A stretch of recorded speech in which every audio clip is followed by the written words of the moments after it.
Network at Kansas University. For more information, please visit us at www.blindcommunitythriftstore.com. Please stay tuned as our broadcast will start soon.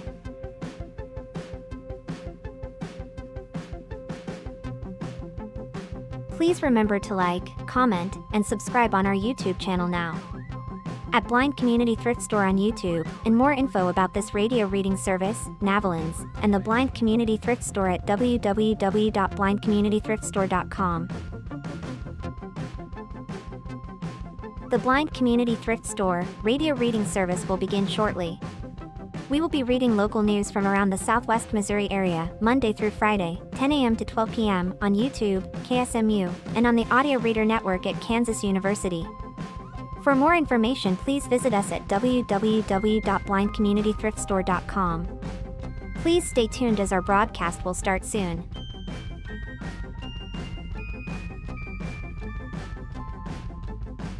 Please remember to like, comment, and subscribe on our YouTube channel now. At Blind Community Thrift Store on YouTube, and more info about this radio reading service, Navalins, and the Blind Community Thrift Store at www.blindcommunitythriftstore.com. The Blind Community Thrift Store radio reading service will begin shortly. We will be reading local news from around the Southwest Missouri area, Monday through Friday, 10 a.m. to 12 p.m. on YouTube, KSMU, and on the Audio Reader Network at Kansas University. For more information, please visit us at www.blindcommunitythriftstore.com. Please stay tuned as our broadcast will start soon.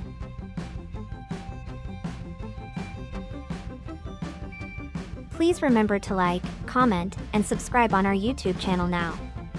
At Blind Community Thrift Store on YouTube, and more info about this radio reading service, Navalins, and the Blind Community Thrift Store at www.blindcommunitythriftstore.com. The Blind Community Thrift Store radio reading service will begin shortly. We will be reading local news from around the Southwest Missouri area, Monday through Friday, 10 a.m. to 12 p.m. on YouTube, KSMU, and on the Audio Reader Network at Kansas University. For more information, please visit us at www.blindcommunitythriftstore.com. Please stay tuned as our broadcast will start soon.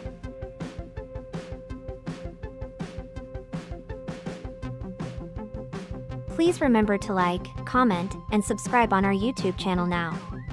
At Blind Community Thrift Store on YouTube, and more info about this radio reading service, Navalins, and the Blind Community Thrift Store at www.blindcommunitythriftstore.com.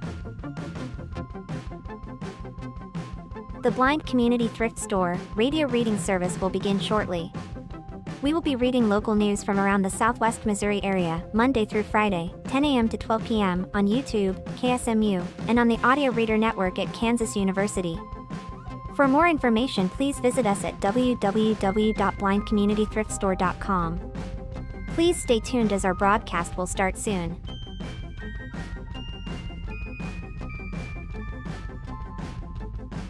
Please remember to like, comment, and subscribe on our YouTube channel now.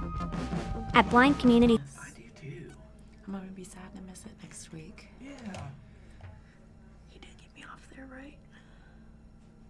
Nope, I'm on there. Okay, I'll have to talk to him. Oh, wow. Oh, sorry, I'm just looking at the headline there. Yeah. Oh, my. Yeah. Decent stuff, maybe. It's going to be fun at the next Thanksgiving dinner. Right.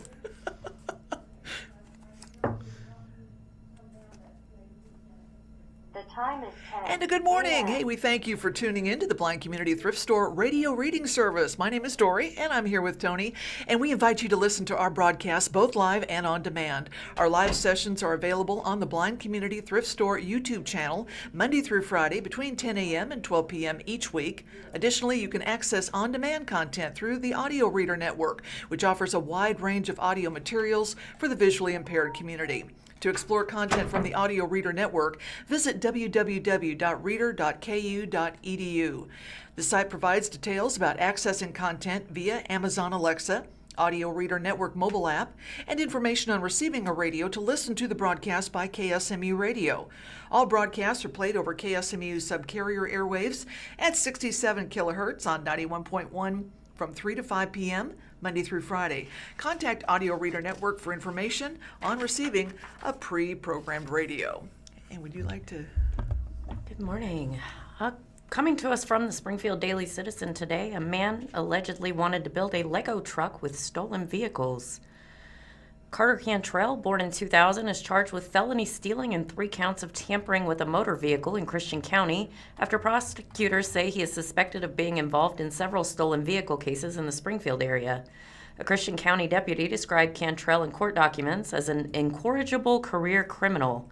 According to a probable cause statement, a Christian County Sheriff's deputy observed photos and text messages on Cantrell's cell phone that pointed to multiple, quote, thefts of heavy-duty trucks which were being parted out, end quote, with the suspect mentioning that he was building a Lego truck. The document describes Cantrell's interactions with law enforcement and alleged thefts between December 24th and December 30th of 2025. Law enforcement agents from multiple counties and municipalities responded to the thefts and incidents in the areas of Marionville, Fordland, Republic, Nixa, and Highlandville, in which Cantrell is suspected of being involved. Following is a headline that states cases involve multiple Ford trucks and a stolen trailer. Around 11 p.m. on Christmas Eve, a Missouri State Highway Patrol trooper responded to a crash on Highway 60 in Greene County and spoke to Cantrell.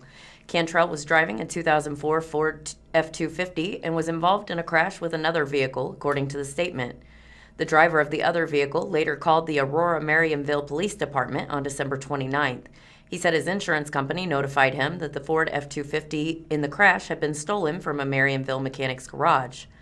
In a separate incident, Webster County Sheriff's deputies responded to a vehicle theft at R&J's Auto Sales in Fordland on December 27th, the document states. The theft was in reference to a 2001 Ford F-350. Surveillance footage showed the truck drive off the lot at 10:50 p.m. on December 26th.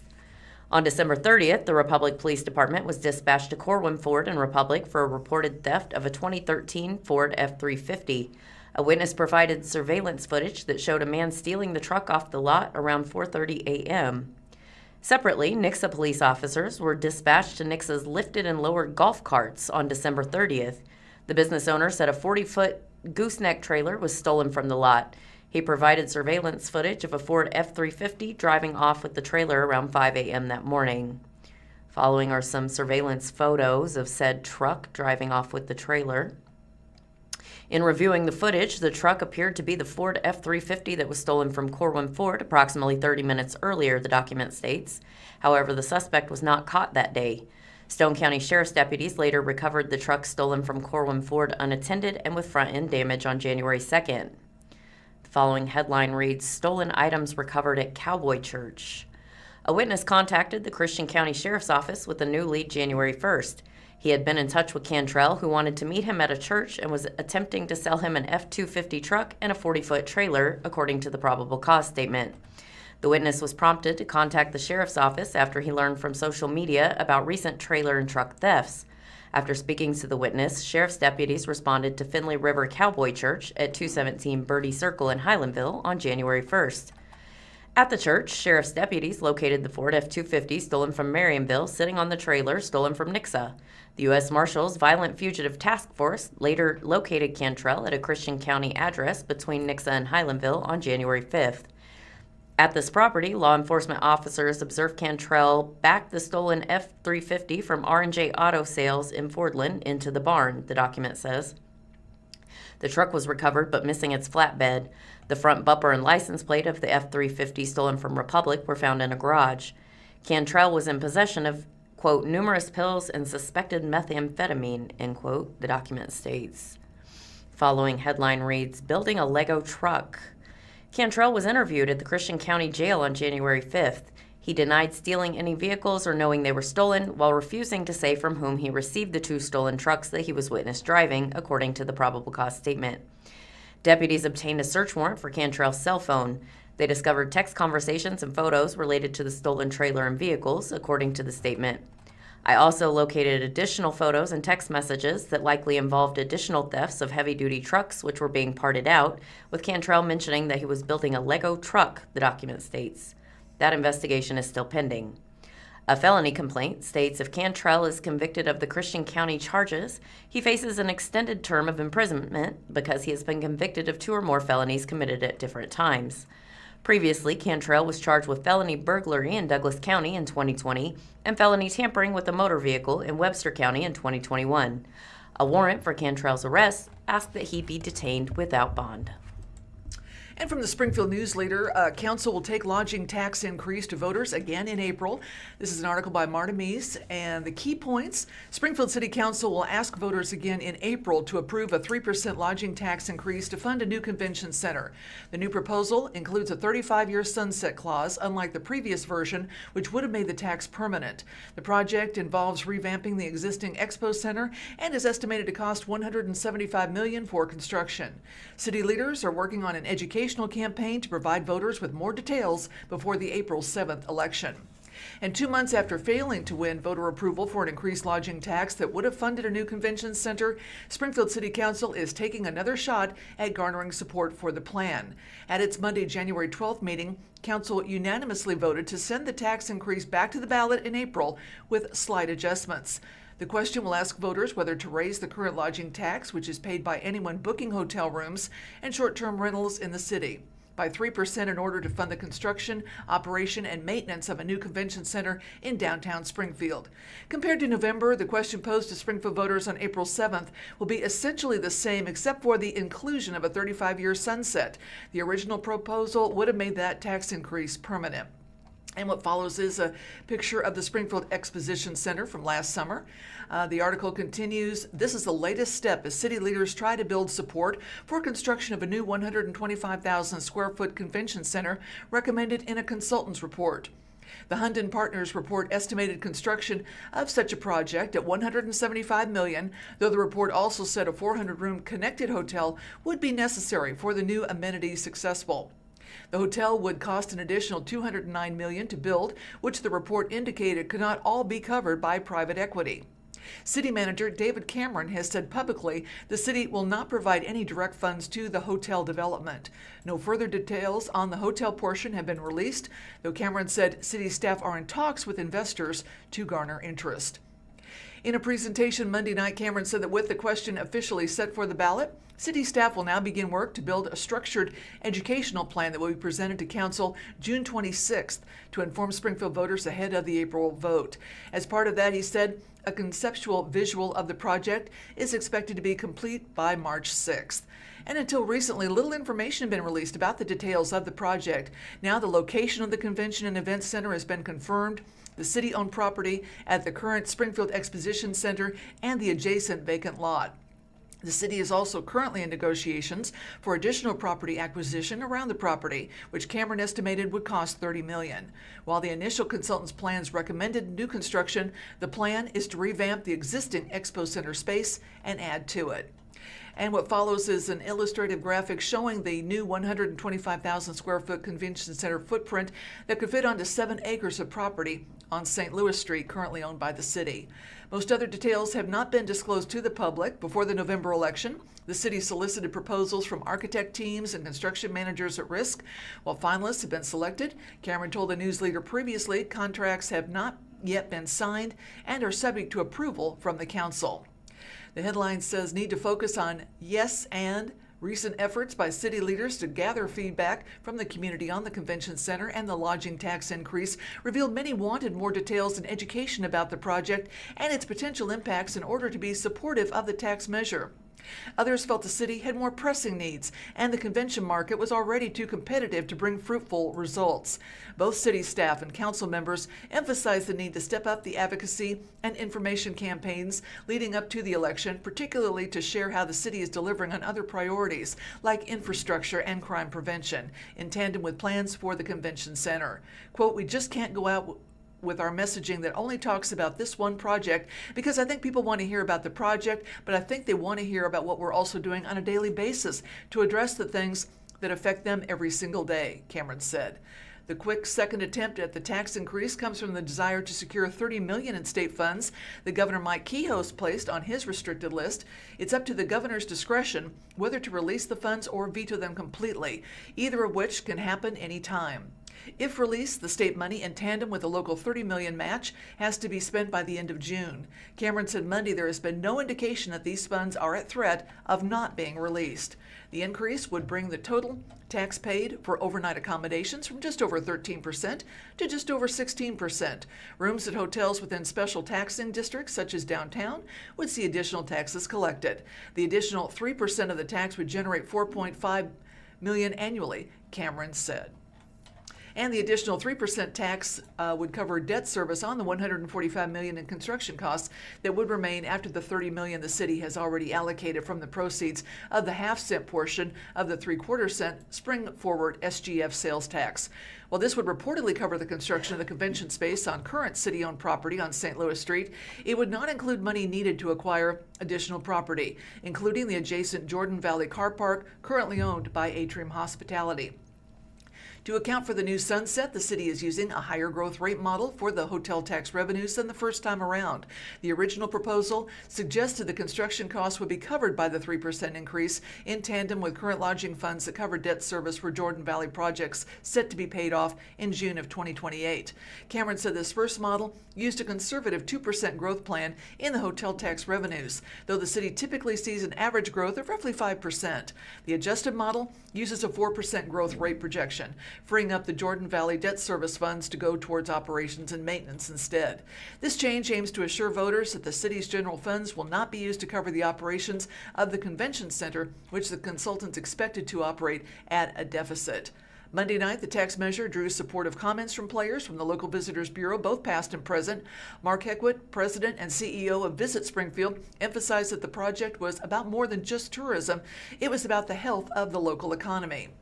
Quote, "A strong visitor economy helps pay for our city priorities. It reduces pressure on our local taxpayers, supports our local jobs, and keeps our small business healthy and help fund the services that our city needs," he adds. "Today, winter, no one is coming to Springfield. We don't have the facility to bring visitors in the wintertime. An indoor product will help bring stability to our visitation on a year-round basis." And although Springfield has the Expo Center, Heckwood said it's failing miserably and cannot accommodate the current needs of visitor events. Other former CVB leaders, Tracy Kimberlin, Silly Hargis, also spoke in support of the tax measure and championed the project, which has been the subject of consultant studies and recommendations for years. The most recent Hunden report estimated the proposed convention center could stimulate $1.3 billion in gross spending over 30 years, though the unpredictability of the economy and comparisons to competitors' current performance have raised questions about the accuracy of those projections. The elections will be held April 7th, while ballots in the region will include other ballot questions. So far, the Springfield ballot is likely to be bare again. The ballot was set to include Springfield school board elections, which typically draw a higher voter turnout, but the district will not hold an election this spring as only incumbents filed to run for re-election. And in more city news, coming to us from Karen Crago with Springfield Business Journal, the Springfield City Council passes an update to the driveway code. A revision to city code that passed by a 7-2 vote at last night's Springfield City Council meeting changes requirements for driveways within the city limits, but not before a council member who is also a civil engineer raised concerns. Council member Derek Lee offered an amendment to the legislation, but the amendment failed by a 5-4 vote despite support from Lee, Mayor Jeff Schrag, Heather Hardinger, and Callie Carroll. Schrag and Lee cast the 2 no votes for the bill itself. The code revision offers what the legislation calls a performance-based framework for managing driveways, access points, and intersections. The written explanation of the bill states that the updates reflect national best practices for access management and that they are intended to improve safety, maintain traffic flow, reduce conflict points, and protect the city's infrastructure investment. Lee's chief objection, however, was that the code revision limited the ability of business owners to appeal. Lee said his intent was to allow a hearing so people can express why they need a driveway, and P&Z can then decide. Through our development code, one of the things that we have talked about that a lot of small businesses communicated to us was that they wanted an appeal process, he said. That was something I heard over and over again. Lee said the new code includes fewer opportunities for appeal than the one that currently exists. The Planning and Zoning Commission reviews subdivisions and uses language that he is proposing, he said. The language that the city of Springfield put in was much more robust denial of allowing people to have a review, he said. He said that a busy street does not allow driveways and that doesn't take into account certain individual situations. He offered some examples. The Planning and Zoning Board, they took other things into consideration. While they did consider the traffic, all of that still has to be presented, he said. This is really about access to a board where small businesses can be heard. He added that his amendment would not change any of the actual criteria for driveways. I've said many things about driveways over the last few years, he said. One of the comments I've made is the city of Springfield will literally take a business's last driveway and require them to take access from a neighbor, that kind of thing, where the Missouri Department of Transportation looks more at your last driveway and puts precedence on that.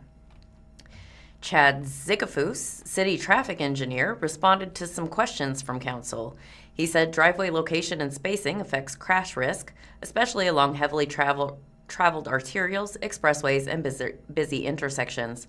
He said the proposed language would specify that highest risk, highest access decisions remain at the engineer level review rather than that of a discretionary body. Zickafoos said the proposed legislation would protect the function and safety of major corridors and encourage shared and cross-access easements in keeping with the city's forward SGF's comprehensive plan. It also matches the goals of reducing piecemeal access decisions that degrade corridor performance and economic vitality and ensures that the access decisions consider the long-term network impacts and adjacent properties and just not individual parcels, he said. He added that the proposed language had been vetted over the past year by stakeholders and reviewed by professional organizations like the Institute of Transportation Engineers. He said Lee's proposed amendment would make city staff's job more challenging. He added that appeals would continue to be permitted for lower classification roadways like collectors and locals. It puts limitations on the appeals on those high-volume, high-impact roadways, he said of the new code. We feel that those decisions should be based on engineering reviews. In voicing his support for the measure, Councilmember Brandon Jensen stressed safety. We also recently published the 2024 crash report that indicates we are the 13th least safe city for driving in the entire country, he said. He cited the Federal Highway Administration's recommendation to reduce the density of access points through the driveway closure, consolidation, and relocation, the intent of the legislation.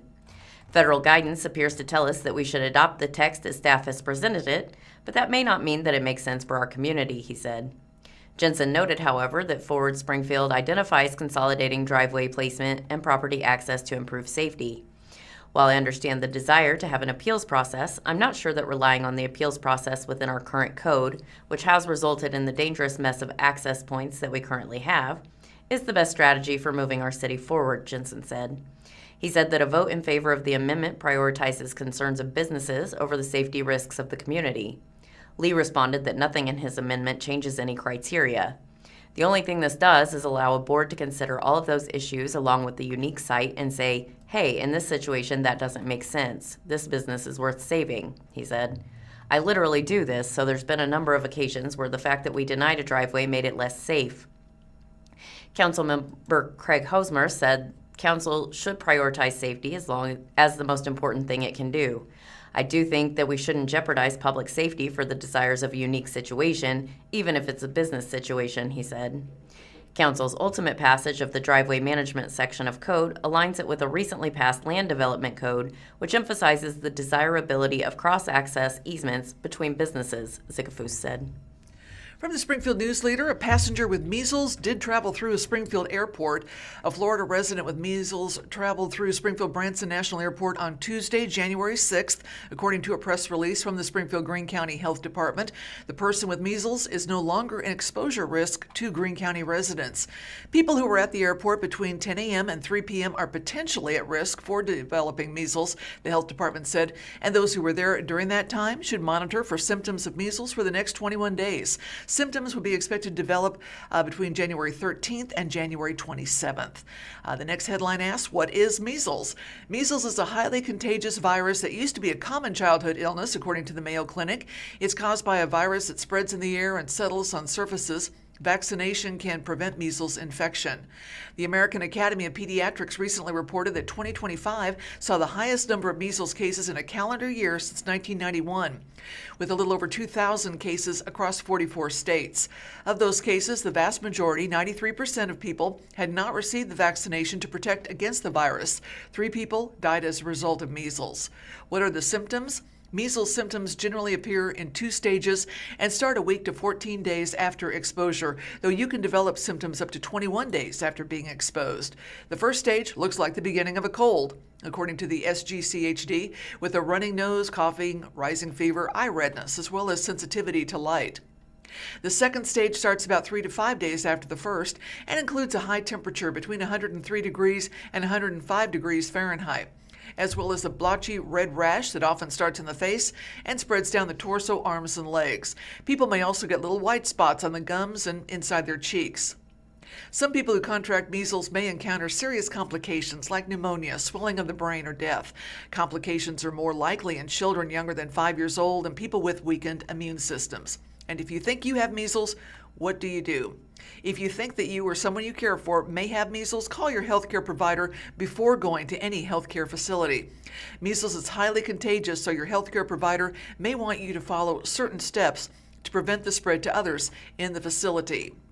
And measles can be prevented by getting a measles, mumps, and rubella vaccine. It's a 2-dose series that is 97% effective and typically provides lifetime protection. Despite recent changes to the childhood immunization schedule, the Centers for Disease Control and Prevention still recommends that children receive their first dose of the MMR between 12 and 15 months of age and their second dose between 4 and 6 years old before they start school. Some adults, especially those born between 1957 and 1989, before the 2-dose MMR series was implemented, may need a booster dose for stronger protection. And coming to us from Jackie Ruwald with the Springfield Daily Citizen, a man who drove intoxicated and backed over his brother is sentenced to prison. It's been more than 5 years since Timothy Bell got a call with news that one of his brothers had been arrested and the other was in the hospital. The brother in the hospital was pretty much dead when he arrived, Bell told the judge at the other brother's sentencing hearing this week. I got a call saying both had been drinking, one had been run over. With this incident, not only did I lose one brother, but it's 2. Bryce W. Waddell, 42, pleaded guilty last month to the Class E felony of second-degree involuntary manslaughter. He was formally sentenced on Monday, January 12th. As part of the plea agreement, the attorneys recommended Judge Todd Myers sentence Waddell to 3 years in prison. Waddell was intoxicated on September 5, 2020, when he backed a vehicle out of a driveway in northwest Springfield and ran over his 44-year-old brother, Trampus A. Bell. Trampus Bell was transported to Cox South Hospital, where he was pronounced dead.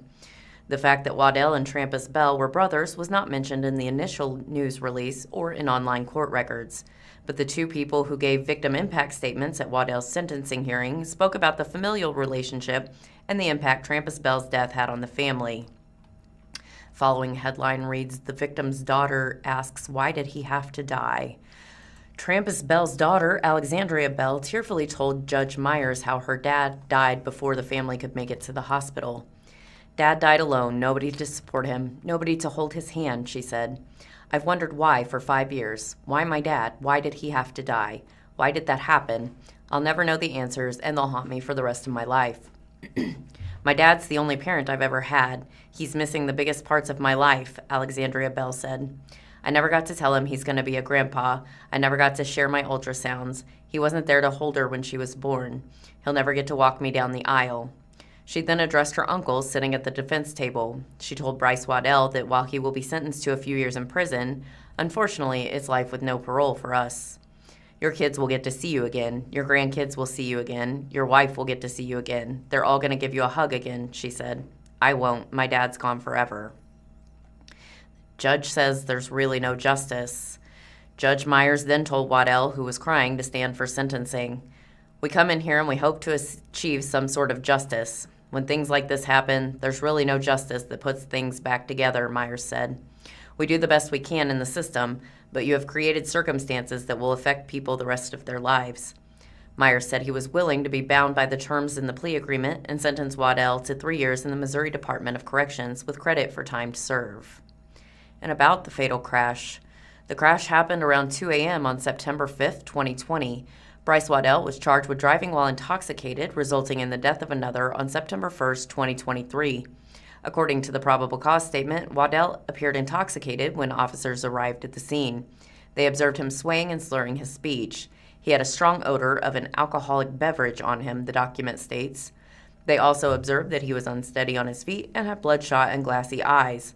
A preliminary breath test was positive for alcohol, and a blood test performed later showed a 0.081 blood alcohol level. His blood was also positive for fluoxetine, or Prozac, according to the probable cause statement. The following headline reads, "He loved family, outdoors, and Pokemon Go." According to Trampus Bell's obituary, he was from Iowa but graduated from Hillcrest High School in Springfield 1996. He was an amazing father, brother, and friend to many, the obituary reads in part. He loved to be outdoors, whether he was walking, hunting, fishing, or playing some Pokemon Go. Trampus was a great person with a huge heart. He would always do anything he could to make your day a little brighter. He was always telling random facts he had learned. He was the king of sarcasm and smart responses. He always had a joke to tell. Trampus was a go-with-the-flow, live life one day at a time kind of guy. And from the Springfield Business Journal, we see a picture of Brewer Science. They have purchased a building in the Southwest Missouri Rail and Business Park in Stratford with the intention of adding manufacturing space. And pictured is a separate speculative building under construction in the industrial park. This was taken in 2023. Brewer Science preparing expansion into Stratford manufacturing plant. Raleigh-based Brewer Science Incorporated has purchased a building in Stratford's Southwest Missouri Rail and Business Park, but the company is not revealing its plans for it. Quote, "It's going to provide some immediate growth for us," said Ryan Moss, Brewer Science Executive Director for Smart Devices. "We expect for it to be manufacturing space for some next-generation products." Moss also said he couldn't say much about the plans, but verified the purchase of Lot 6 in the industrial park as described in a December public records listing in the Springfield Business Journal, an $11.7 million purchase with Commerce Bank as the lender. Brewer Science describes itself on its website as a leader in materials research. It states its technology portfolio includes lithography, packaging, smart devices, and printed electronics to enable micro devices and monitoring systems for industrial, environmental, and air applications. Rick Kramer, developer of the industrial park through RCR Ozarks LLC, declined to offer a detailed comment on the purchase, noting in an email he'd signed a non-disclosure agreement. Quote, "They're quietly going to build inside the building they purchased, and I don't know what their total plans are," he said. Moss said Brewer Science will not be starting its Stratford manufacturing operation immediately, with construction to modify the building to take place through the first quarter of 2026. Quote, "We will expect to add some jobs in the near future, but I can only give generalizations," he said. A brochure by real estate firm R.B. Murray Company, which brokered the deal, lists Lot 6 as 10.4 acres at a cost of $70,000 per acre. The industrial park is sited at Highway 125 and Highway 00 in Stratford. Brewer Science's website lists headquarters at 2401 Brewer Drive in Rolla, with an additional location in Springfield at the Jordan Valley Innovation Center, 524 North Boonville Avenue. Other manufacturing facilities and offices are located in Vichy, Missouri, as well as England, France, Japan, South Korea, China, Taiwan, and Hong Kong. Coming to us from the Springfield Daily Citizen, the Missouri Supreme Court affirms a death sentence for Craig Wood in the Haley Owens murder case. 2 months after again hearing arguments about whether the man who kidnapped, raped, and murdered 10-year-old Haley Owens in 2014 should be resentenced, the state's highest court affirmed his death sentence. Craig Wood, 57, was sentenced to death in 2018 by now retired Greene County Judge Thomas Mountjoy. Wood is an inmate at the Potosi Correctional Center. Wood appealed the denial of his 2019 post-conviction motion to have his death sentence vacated. The Missouri Supreme Court affirmed Mountjoy's sentence on Tuesday, January 13th.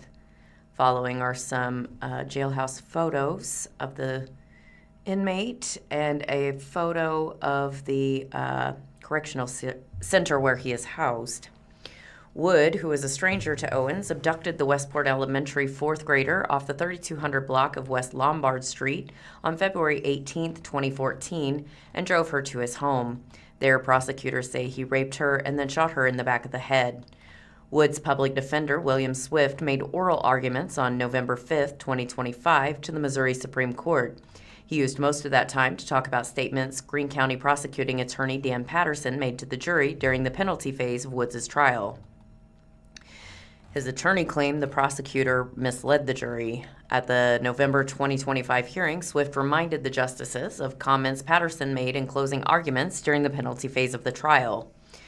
With your verdict sentencing him to the ultimate punishment, you speak for Haley, the Greene County prosecutor had said, followed by an objection from Woods' defense attorney. You speak for her family.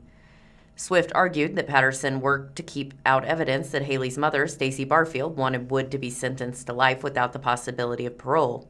Swift said Patterson was telling the jury, over the defense attorney's objections, that by imposing a death sentence, the jury would be speaking for Haley and for her family's wishes. As Swift made this argument, Justice Zell Fisher interrupted.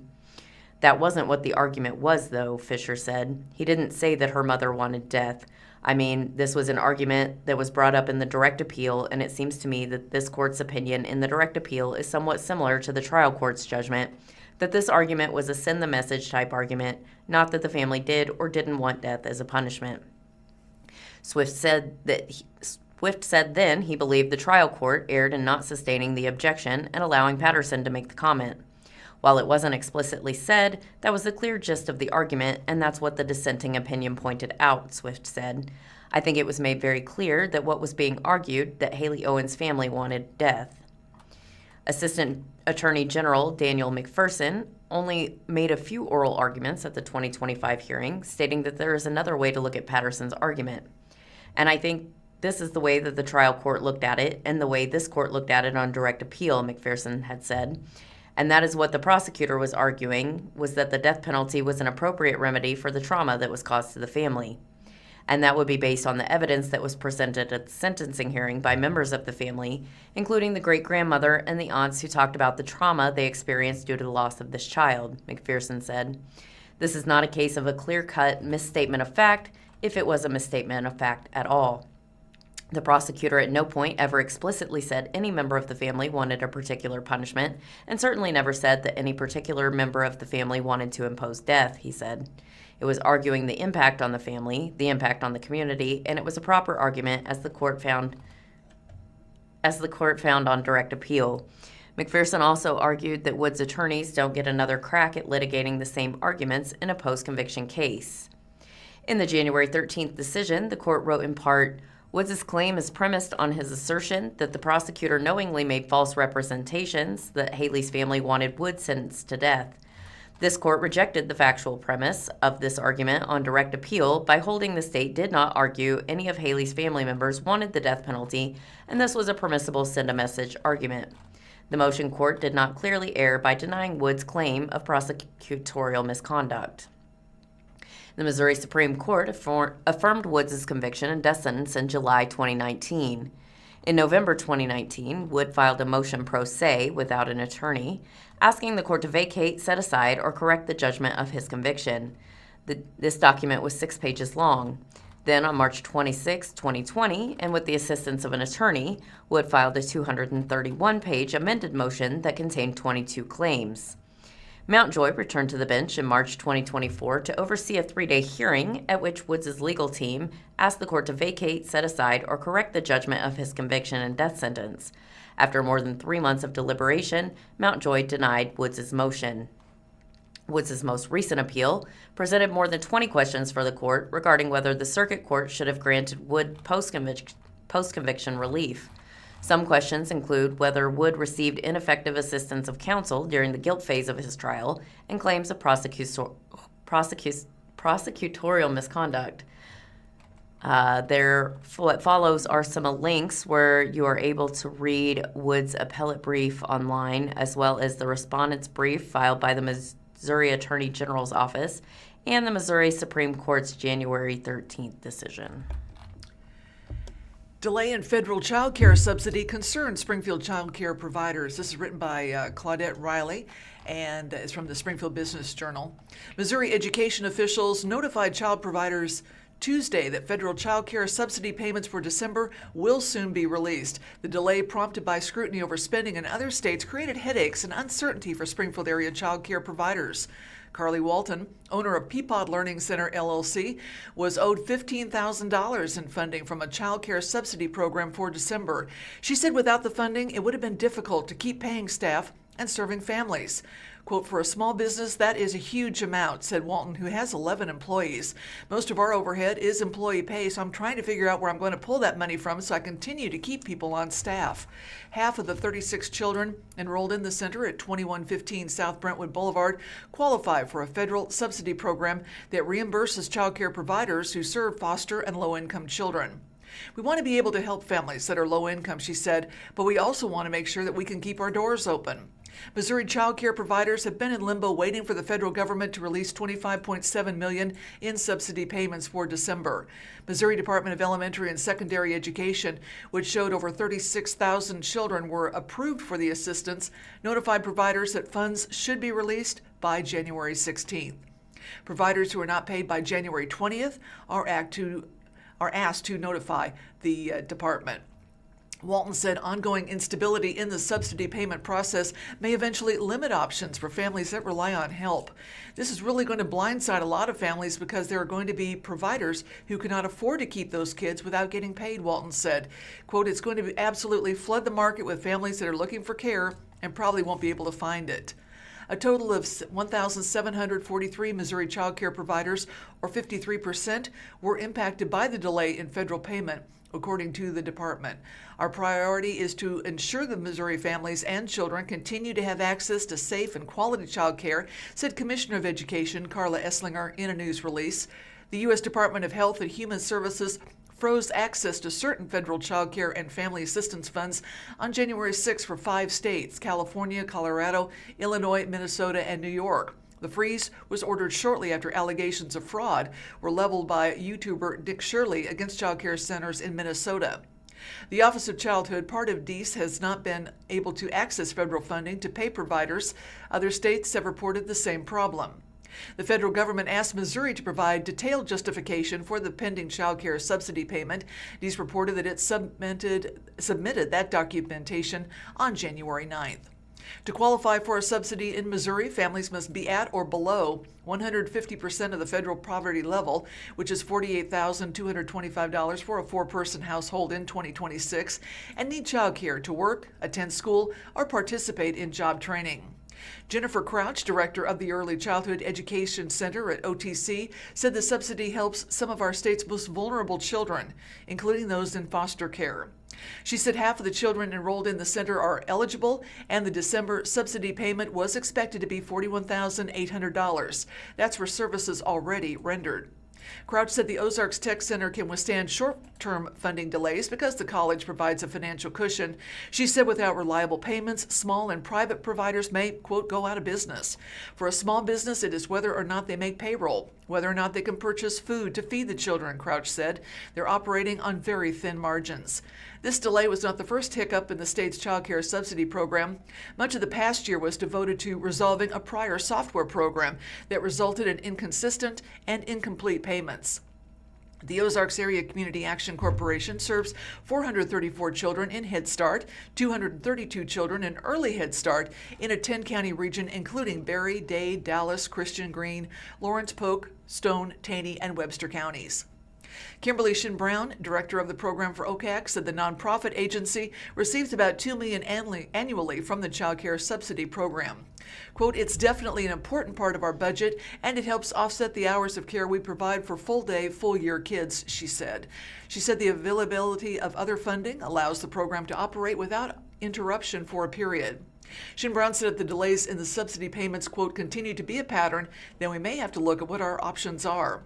She said the funding delay raises concerns for the landscape of childcare as a whole.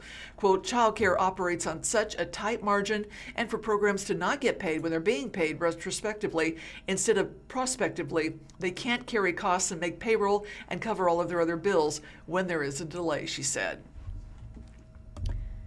And obituaries coming to us this morning from the Springfield News-Leader. First, we have Robert Earl Ellsworth, 75, passed away on January 2nd, 2026 at home following a short illness. Robert, also known as Bob, was a graduate of Glendale High School, class of 1968. Following high school graduation, he attended Missouri State University in Springfield for several years. Robert later moved to Boulder, Colorado, where he lived for many years before returning to Springfield approximately 30 years ago after the passing of his father, where he worked at Bass Pro and looked after his mother, who also lived in Springfield. Robert was born in Kansas to William and Maxine Shields Ellsworth on July 10, 1950. He was preceded in death by his brother, Gary William Ellsworth, his father, William Muth Ellsworth, and his mother, Maxine Shields Ellsworth. Known survivors of Robert are Michael Puffenbarger, a cousin, and family in Joplin, Missouri. Private burial will be held at a later date in the family plot at a Highland Park Cemetery in Pittsburgh, Kansas. Arrangements are under the care of Gorman Scharf Funeral Home. Janet Ann Johanningmeyer. Janet Ann Basile Johanningmeyer of Springfield, Missouri, died peacefully at home on the evening of Sunday, January 11, 2026. She will be remembered for her loving heart, her joy in being with family and friends, and her deep devotion to the Catholic faith. Janet was born February 15, 1942, in St. Louis, the oldest of 5 children born to Anthony and Virginia Gambino Basile. She grew up in Jennings, Missouri, and met her future husband, Richard, when they were 15, after his family moved to the neighborhood. They ran in the same circle of friends and began dating when Richard was at Missouri State University, then Southwest Missouri State. Janet had wanted to attend college, but her parents urged her to get a job. So for the next 3 years, she traveled to Springfield on weekends to visit her boyfriend. They were married June 13, 1964, and moved frequently as Richard's early career as a football coach took them to Vermont, Massachusetts, and Connecticut before they settled in Springfield in 1976. During those early years in New England, Janet decided to earn her college degree. She attended classes while working as an administrative assistant and raising her 2 small children. She eventually graduated from the University of Connecticut and in later years left to cheer on the UConn women's basketball team. After moving to Springfield, she began her teaching career at Immaculate Conception before continuing at St. Agnes. During this time, she earned her master's degree from Missouri State. As the couple later relocated to Kansas, Illinois, and Indianapolis following a career change for her husband, Janet continued her vocation in education. A lifelong Catholic, Janet lived her faith daily. She faithfully attended Mass, prayed the Rosary, and found strength and peace in prayer. Her faith shaped the way she loved, served, and cared for others. Janet was endlessly curious and never stopped learning. She loved to read, visit museums, and attend Broadway shows. She could rewire a faulty lamp, refinish a neglected dresser, and enjoyed sewing clothes for her children and grandchildren. She had an interest in genealogy and traced her family's roots back to Italy. She took great pride in preserving family history and sharing what she learned with her children. A highlight was visiting the hometown of her grandmother in the mountains near Palermo, Sicily. An exceptional cook, Janet delighted in preparing meals for family and friends. Her lasagna, spiedini, cannolis, and Christmas cookies will not be forgotten. Above all, Janet cherished her family. She was the mother of 2 children, grandmother of 4, great-grandmother of 5, and aunt to 15 nieces and nephews, with countless cousins, aunts, and uncles. She loved traveling, especially to see her family in St. Louis and Texas, and she always knew what was happening in the lives of those she loved. She took great joy in gifting a Hallmark Christmas ornament to each of her children and grandchildren every year.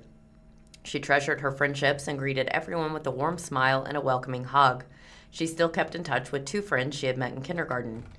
In retirement, she faithfully attended Missouri State football, basketball, and baseball games with her husband and friends and was in the stands cheering on the Lady Bears just days before her passing.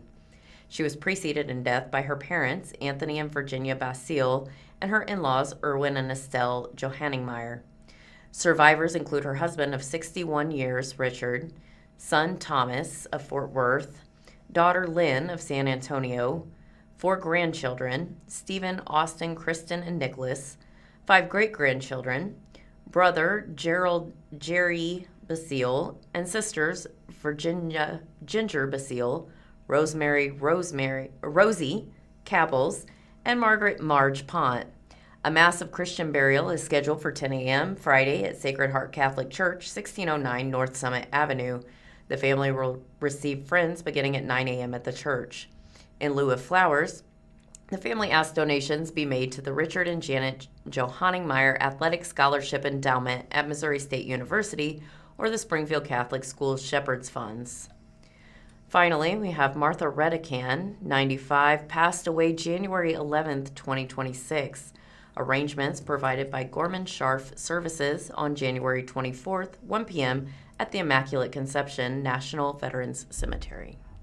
Greene County passes $262 million budget with raises for employees. This is a story from the Springfield News-Leader. And a couple of key points. Greene County Commission approved a nearly $262 million budget with over 42% allocated to personnel costs. The budget includes a 3% cost of living adjustment, raising the minimum pay for county employees to $16.68 an hour. Over $8.6 million in budget requests from various departments, including the Sheriff's Office, went unfunded. The Greene County Commission approved a nearly $262 million budget Friday, January 9th, with, as we mentioned, over 42% of that budget going toward personnel costs. While the budget includes an anticipated $223.9 million in revenues, an additional $36.7 million in fund balances is budgeted to achieve a balanced budget. Greene County Budget Officer Jeff Scott said at the Commission meeting Friday that this is the first time in at least 10 years the county is budgeting to build its cash balances in the general fund by roughly $40,000. Roughly 72% of the county's revenues come from taxes, with trends showing a decline in sales tax growth. Sales tax volumes were budgeted to be flat with 2025 results. Scott told the News-Leader the total expenditures for 2026 are $3.3 million higher than last year. One of the focal points of the new county budget is a 3% cost of living adjustment, with eligible employees also receiving a 1.5% mid-year merit step. This outpaces the Social Security COLA beneficiaries will be receiving of 2.8%. Presiding Commissioner Bob Dixon said at the start of the budget season it was not clear whether the budget could include any inflationary pay adjustments, but the county was able to follow through on its commitment to workers. And what follows is a shot of the Greene County Commission signing the 2026 county budget. This was happening last Friday at the Greene County Historic Courthouse. Our people continue to be our top priority. The number of full-time county employees declined by 5 positions, according to budget documents. Scott told the News-Leader the 3% inflationary increase places the minimum pay for county employees at $16.68 an hour. The Greene County Sheriff's Office saw the largest increase in its budget of all departments compared to 2025 of roughly $4 million. This largely was due to personnel cost increases that included $1.5 million from the cost of living increase, a $1.2 million reduction in vacancy estimates, and a $90,000 increase in the amount budgeted for overtime and holiday pay. Operational expenses increased by $377,000 for the Sheriff's Office to account for increasing costs of jail food, jail janitorial costs, and a need for range supplies like ammunition. We had to reduce past vacancy calculations to accommodate some of the overtime that the Sheriff's Office had to pay with our situation and not being able to fully staff the jail, Scott said. And what follows is a picture of Greene County Budget Officer Jeff Scott presenting the 2026 budget to the Greene County Commission. Again, this happened last Friday. Other county departments also saw appropriation increases for 2026. After the Sheriff's Office, among the highest increases were in the County Clerk's Office, with a $623,000 increase largely due to costs related to the 2026 election season, and a roughly $558,500 increase in court order personnel cost increases and operational increases for juvenile services. With COVID-19 pandemic relief funds due to be used up by the end of 2026, the county's budget also includes the final $10.8 million of American Rescue Plan Act funds. Scott shared with the News-Leader that among the largest projects that still have an outstanding balance are the Borough Behavior's Health Youth Resiliency Campus, with $2.7 million left. Sankofa Affordable Housing and Business Incubator Space on Commercial Street, with nearly $3.3 million remaining, and roughly $2.6 million in county projects like HVAC improvements. More needs than funds. Despite the increase in the budget, there are still millions of dollars of budget requests that went unfunded going into 2026. Scott said in total, $8.6 million in requests went unmet, most of which were from commission requests that included several departments, and another $4.1 million from the Sheriff's Office. Quote, "This was a challenging year in the sense that we didn't have the funds to meet the needs of all the office holders," Dixon said. "We have needs now that need to be funded in the future." Unfunded requests from the Sheriff's Office were primarily related to personnel, including a separate wage proposal and the addition of positions for security at the expanded judicial campus. The county budget documents note that the employee salary needs were addressed in lieu of equipment and vehicle replacement, which continues to be delayed. Scott told the News-Leader that deferring equipment replacement, such as cameras in the jail, is an ongoing concern. While the 2026 budget does include an increase of $993,000 in capital investment for information systems to address some of those replacements, he said there are far more that are nearing the end of functional life. Although the county has a goal of replacing 30 vehicles per year, Scott said that goal has not been met for several years. If you delay replacing some of those equipment type pieces sooner or later, it's going to catch up to you, he said. There's discussions with each of the office holders. Quote, do you think you'll be able to get by with what you have so that we can focus on trying to keep the employee pay, at least keeping up with the inflation? Commission requests include several smaller departments like information systems, human resources, emergency management, among others. These saw more than $4.2 million in unmet requests, which Scott said were primarily personnel position requests and vehicle requests. The Springfield Greene County Health Department had requested nearly $247,000 for community mental health research that was not funded in the 2026 budget. This would have funded personnel and operational support to launch new outreach services. An additional $200,000 was requested but not funded beyond the typical $1 million the county funds for general administration of the health department. And moving from local financial news to state budget, we have from the Springfield News-Leader and Jason Hancock, Governor Mike Kehoe wants voters to decide whether to eliminate income tax.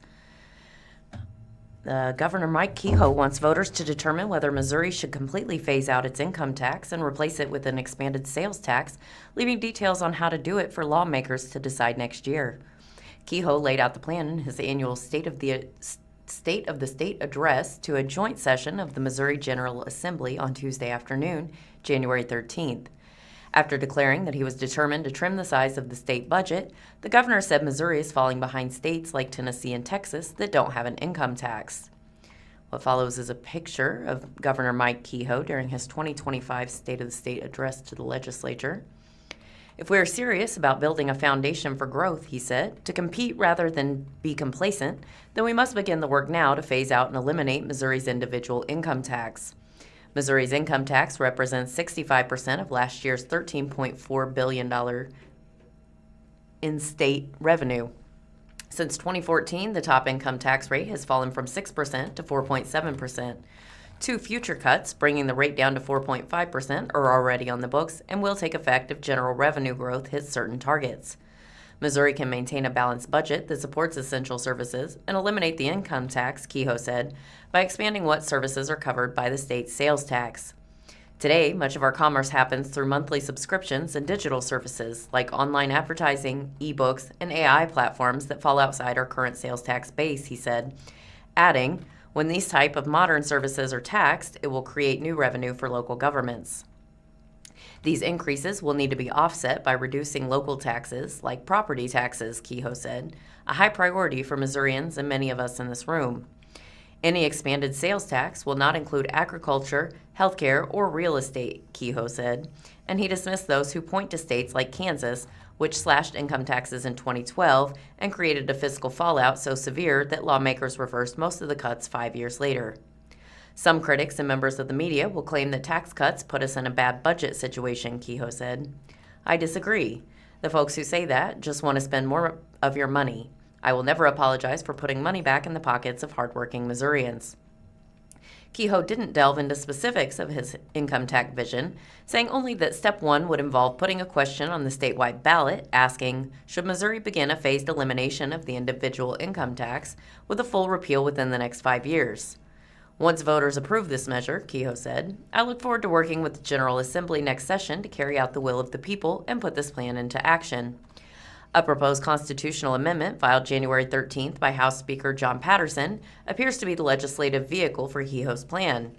It seeks to ask voters, shall the Missouri Constitution be amended to allow the reduction and elimination of state individual income tax, and to authorize the expansion of the sales and use tax base for the purpose of reducing and eliminating the state individual income tax. House Minority Leader Ashley Ahn A Kansas City Democrat said replacing the income tax with an increased and expanded sales tax would be one of the largest and most devastating tax increases in state history. Most Missourians will get smacked with a massive tax increase to pay for yet another unwarranted tax cut for the rich, she said. In his speech, the governor also pledged to look for a, quote, sustainable long-term solution for our growing energy demands, end quote. Specifically, Kehoe hopes to expand nuclear power in Missouri. I am proud to announce that Missouri, in this administration, is all in on nuclear, he said. Nuclear is a safe, reliable, and clean energy source that can and will power Missouri's economic future for generations to come, Kehoe said, calling for an update to Missouri's renewable energy standard to add nuclear power sources. On education, Kehoe threw his support behind efforts to allow students to enroll in neighboring public school districts. Open enrollment gives families the freedom to choose the public school that best meets their child's needs, regardless of zip code, he said. It's about fairness, it's about access, and it's about making sure no child's future is limited by their address. Kehoe also announced he was issuing an executive order requiring the creation of a statewide school accountability A through F grade card, saying the current system does not give a straightforward picture of how schools are performing. Parents deserve clear, easy-to-understand information, he said, about how schools are performing so they can make the best decision for their children. And he wants to add $10 million in state funding to Missouri's private school voucher program. Last year, Kehoe successfully pushed for $50 million for the program. The governor also reiterated his support of Amendment 3, an initiative petition on the November ballot that would reinstate Missouri's abortion ban. Amendment 3, he said, reflects Missouri's longstanding commitment to life and standing with women. And from the Springfield Business Journal, Keller Williams Local has rebranded from Keller Williams General here in Springfield. And we see a black, red, and white picture of the new KW Local brand. A real estate firm with more than 20 years in the Springfield market has now rebranded. Formerly Keller Williams Greater Springfield, the firm will now be known as Keller Williams Local. According to its news release, it will continue operating from its 1619 East Independence Street office. Officials at the firm, which was founded locally in 2003, say it has experienced significant growth in its number of agents and residential units sold over the past couple of years. Rachel Watson, operating principal, said the company now supports roughly 480 agents who serve clients not only in Springfield, but areas such as Ava, Bolivar, Kabul, Rolla, West Plains, and surrounding communities, as well as northern Arkansas. Watson, who has been in her leadership role at the firm since June of 2025, said a rebrand became a topic of conversation shortly thereafter. As the coverage area for its agents grew, she said its longtime name just made less sense. Quote, after getting a lot of agent feedback, we decided that the rebrand would be best to suit our operation for the future, Watson says, declining to disclose the firm's rebrand investment, which was handled internally. It's really making sure that in this rebrand, we're able to be that local market expert regardless of your zip code. As I'm looking 3 to 5 years out, our name no longer suited the company that we intended it to be, she adds. According to officials, the decision followed extensive conversations, a comprehensive strategic evaluation, and a commitment to strengthen support across the firm's expanded footprint. It was a growth year in 2025 for residential sales at the local firm, Watson said. The firm ended the year with 4,703 residential transactions, resulting in roughly $1.4 billion in sales. The average home sales price was approximately $300,000, she said. Those numbers are all up from the prior year, as Keller Williams ranked number 2 on Springfield Business Journal's 2025 list of the area's largest residential real estate firms. It reported in 2024 gross residential sales of over $1.24 billion among 4,442 transactions. The firm noted its average home sale price as over $279,000 in 2024. Watson said she is, quote, super excited to embark on this new chapter with the firm and continue to grow the business and its agent count, which she expects will reach 500 by year's end. As we look at our real estate agents and the market does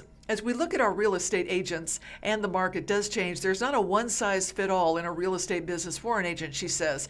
So it's really figuring out what their needs are, and then collectively, what are the solutions, the programs, tools, systems that we can bring to them, so that way they can be there for their clients in a more present manner, and then that they can continue to grow their business in whatever extent that looks like for them. The rebrand also is signaling a renewed focus to equip agents with tools, training, and support needed to thrive in the real estate market.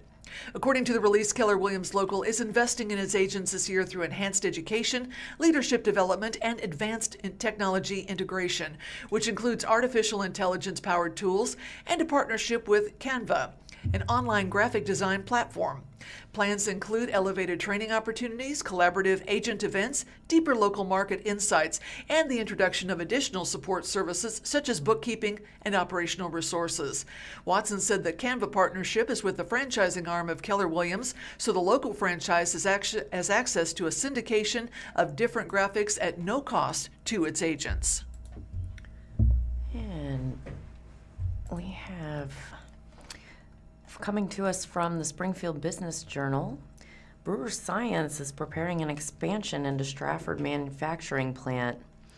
Rolla-based Brewer Science Incorporated has purchased a building in Stratford's Southwest Missouri Rail and Business Park, but the company is not revealing its plans for it. It's going to provide some immediate growth for us, said Ryan Moss, Brewer Science Executive Director for Smart Devices. We expect for it to be manufacturing space for some next-generation products. Moss also said he couldn't say much about the plans, but verified the purchase of Lot 6 in the industrial park, as described in a December public records listing in Springfield Business Journal, an $11.7 million purchase with Commerce Bank as the lender. Brewer Science describes itself on its website as a leader in materials research. It states its technology portfolio includes lithography, packaging, smart devices, and printed electronics to enable micro devices and monitoring systems for industrial, environmental, and air applications. Rich Kramer, developer of the industrial park through RCR Ozarks LLC, declined to offer a detailed comment on the purchase, noting in an email that he had signed a non-disclosure agreement. They're quietly going to build inside the building they had purchased, and I don't know what their total plans are, he said.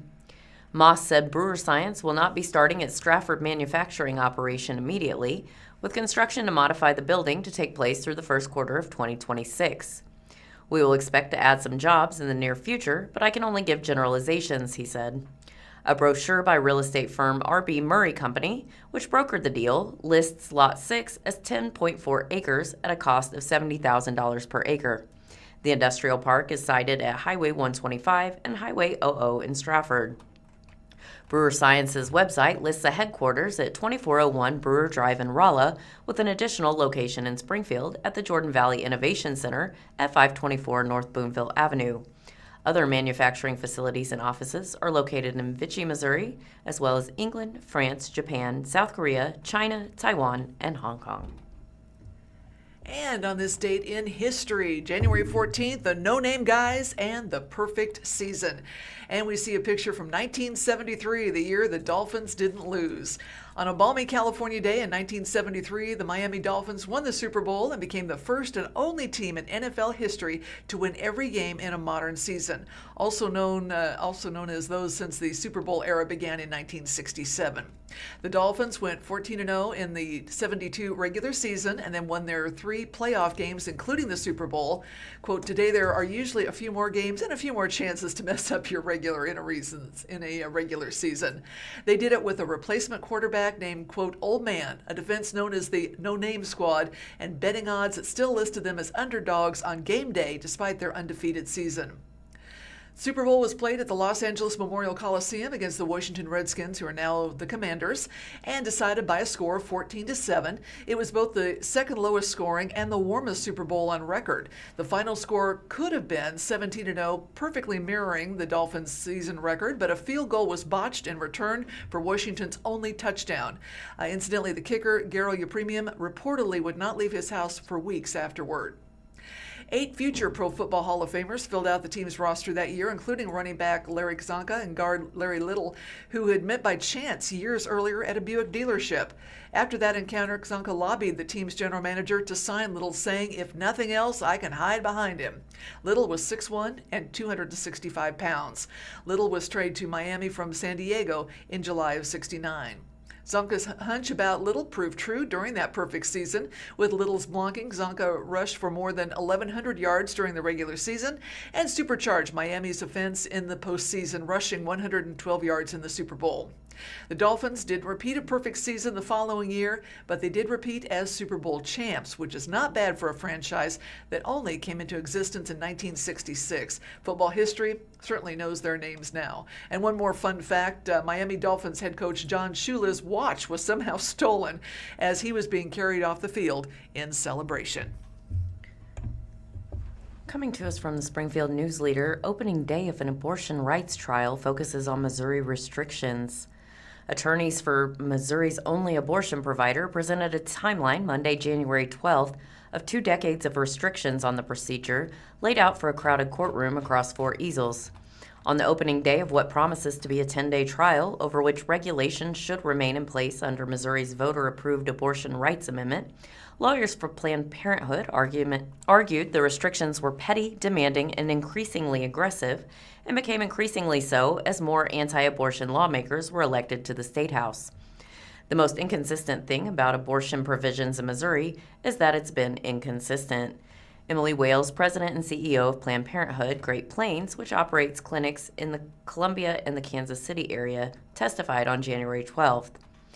Following is a photo of Dr. Margaret Baum, the chief medical officer with Planned Parenthood Great Rivers, as she speaks to reporters following the opening day of the trial litigating the Missouri abortion regulations.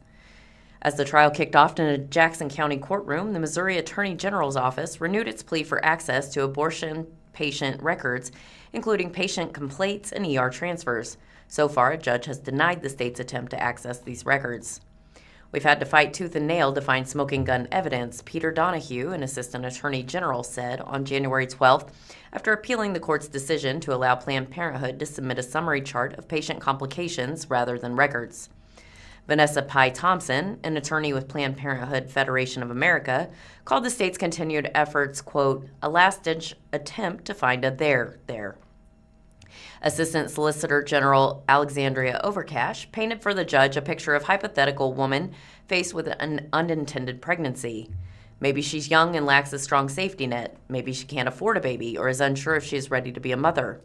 Then Overcash detailed a world where the woman goes to an abortion provider and is shown an ultrasound. The state-mandated informed consent booklet is handed to her with other options, and she is required to wait 72 hours before she can get an abortion. This scenario, Overcash said, exists if the state's current abortion regulations are upheld as part of a system designed to protect women in, quote, emotionally fraught and medically risky circumstances. But the first 2 witnesses in the case, called by Planned Parenthood, said dozens of unnecessary restrictions ensure access to abortion remains limited, if not impossible. As a result, only a few dozen in-clinic abortions were performed in recent years, as restrictions continue to pile up compared to more than 20,000 a few decades earlier. Medication abortion remains inaccessible. These restrictions came to a head in 2022 when the U.S. Supreme Court overturned the constitutional right to an abortion and Missouri's trigger law banning nearly all abortions went into effect. 2 years later, 52% of Missourians voted to add reproductive health care protections, including access to abortion up to the point of fetal viability, into the state constitution. The amendment prevents the state from denying, interfering with, or otherwise restricting abortion. Planned Parenthood and the ACLU of Missouri sued the state a day after the vote, asking that a few dozen abortion regulations, commonly referred to as, quote, targeted regulation of abortion providers, or TRAP laws, be struck down as unconstitutional under the new amendment. The regulations, which will be dissected in court over the next 2 weeks, include the state's near-total abortion ban, as well as gestational limits on abortion, the required distribution of Missouri's informed consent booklet prior to an abortion, a 72-hour waiting period between an initial appointment and an abortion, a requirement that the same doctor who saw the patient at the initial appointment also provide the abortion, a ban on prescribing medication abortion to patients via telemedicine, a requirement that only doctors be able to provide abortions, abortion facility licensing requirements, including building specifications, mandatory pelvic exams prior to the administration of medication abortion, admitting privileges and a written transfer agreement at a nearby hospital, a complication plan for medication abortion that must be approved by the state health department. Providers who prescribe medication abortion must carry tail insurance that is effective for 21 years after the abortion takes place. and all pregnancy tissue removed during procedural abortions must be submitted to a pathologist for review.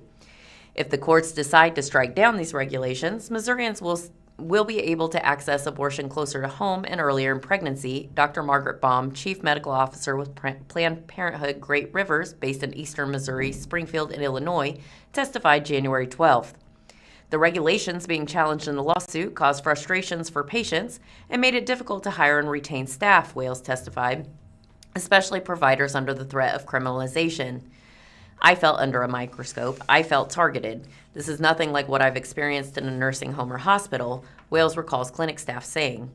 The trial will resume Tuesday morning, January 13th, when several more Planned Parenthood employees are expected to testify.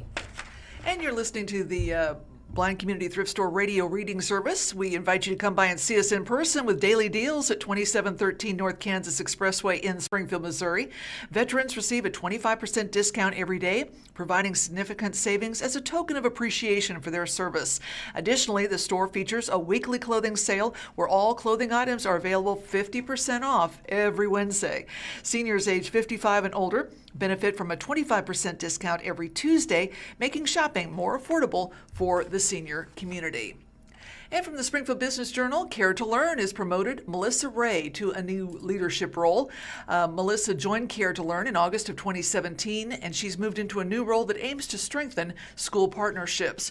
She'll be the Vice President of Chapter Services and work directly with superintendents of area school districts to grow the reach of the nonprofits chapters and make sure they're operating efficiently. Quote, Care to Learn's chapters are the heart of our mission, and I'm honored to support the incredible educators and volunteers who work every day to meet students' most basic needs, said Ray in a news release. I'm excited to build on the strong foundation already in place, expand our ability to help more children, and ensure every chapter has the tools, training, and support needed to make a lasting impact in their communities. The Springfield-based nonprofit partners with more than 45 Missouri school districts. Founded in 2008, it was created to meet children's emergent health, hunger, and hygiene needs. Ray has served in multiple roles, including Springfield Chapter Services Specialist, Clothing Closet Coordinator, Springfield Chapter Services Coordinator, and Director of Chapter Services. Under her leadership, the Care to Learning Clothing Closet Program, initiative to provide on-site closets full of clothing staples and hygiene products for students, has grown and is now available at every Springfield Public School site. Melissa brings a deep commitment to Care to Learn's mission and a strong understanding of the challenges and opportunities facing our partner school districts, said Crystal Simon, CEO of Care to Learn, in the release. Her leadership will continue to be instrumental in strengthening our existing chapters and help serve even more students. And speaking of students, coming to us from the Springfield News-Leader, there's a free Block Kids contest that will bring a Lego-style build-off to MSU. The National Association of Women in Construction is hosting the annual Block Kids contest in Springfield this weekend. The event is scheduled for 10 a.m. January 17th at Missouri State University's Kemper Hall, 921 South John Q. Hammonds Parkway, according to a community announcement. Block Kids is a no-cost interlocking building block contest for students in kindergarten through 6th grade. Parents must be present, but participants are asked to create something construction-related without adult help or guidance using approved materials such as building blocks, string, foil, and construction paper.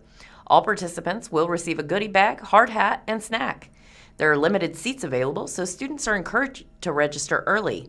The Block Kids Building Program is a national building competition that introduces children to construction careers.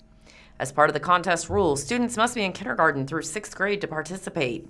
Sign-in will open at 9:30 a.m. the day of the event. The contest will begin promptly at 10 a.m., and no one will be allowed to start the contest after 10 a.m. Every participant must submit a registration form signed by a parent or guardian. Parents can attend but are not allowed to help students build their project. Participants are permitted to build the project of their choice, but it must be relevant to the construction industry. Projects that depict people or animals will not be allowed. Construction equipment is acceptable. All building projects must be completed within 45 to 60 minutes. Participants may only use the blocks and materials provided: 90 interlocking blocks of the Lego type, 12 inches of string, 10.5 by 12 inch piece of foil, 11 by 14 inch piece of construction paper. Each of these items may be broken down or torn into smaller pieces. However, the use of scissors or knives is prohibited. Participants will be provided a work area approximately 2 feet by 2 feet to build their project. Judging will be conducted with scoring forms and oral interview questions. Prizes will be awarded for first, second, and third place. The first place winner's project will be submitted to the regional competition. All registered participants will receive a bag of goodies and a snack. Feds say a restaurateur serving a sentence has not replied to a restitution lawsuit. The U.S. government is seeking an entry of default against former Springfield restaurant owner Michael Feltz for failing to respond by the court-ordered deadline, according to a pair of documents filed in federal court January 9th. Entry of default is an order entered in anticipation of a final judgment, formally recognizing that a party in a case has failed to plead or otherwise defend their side of the matter. Prosecutors allege Feltz still owes the federal taxpayer almost $8.2 million in restitution. The federal court filings were part of a civil lawsuit filed September 4th. Feltz is now serving a 24-month sentence on his 2023 plea agreement conviction for COVID-era Paycheck Protection Program fraud, according to past Springfield Business Journal reporting.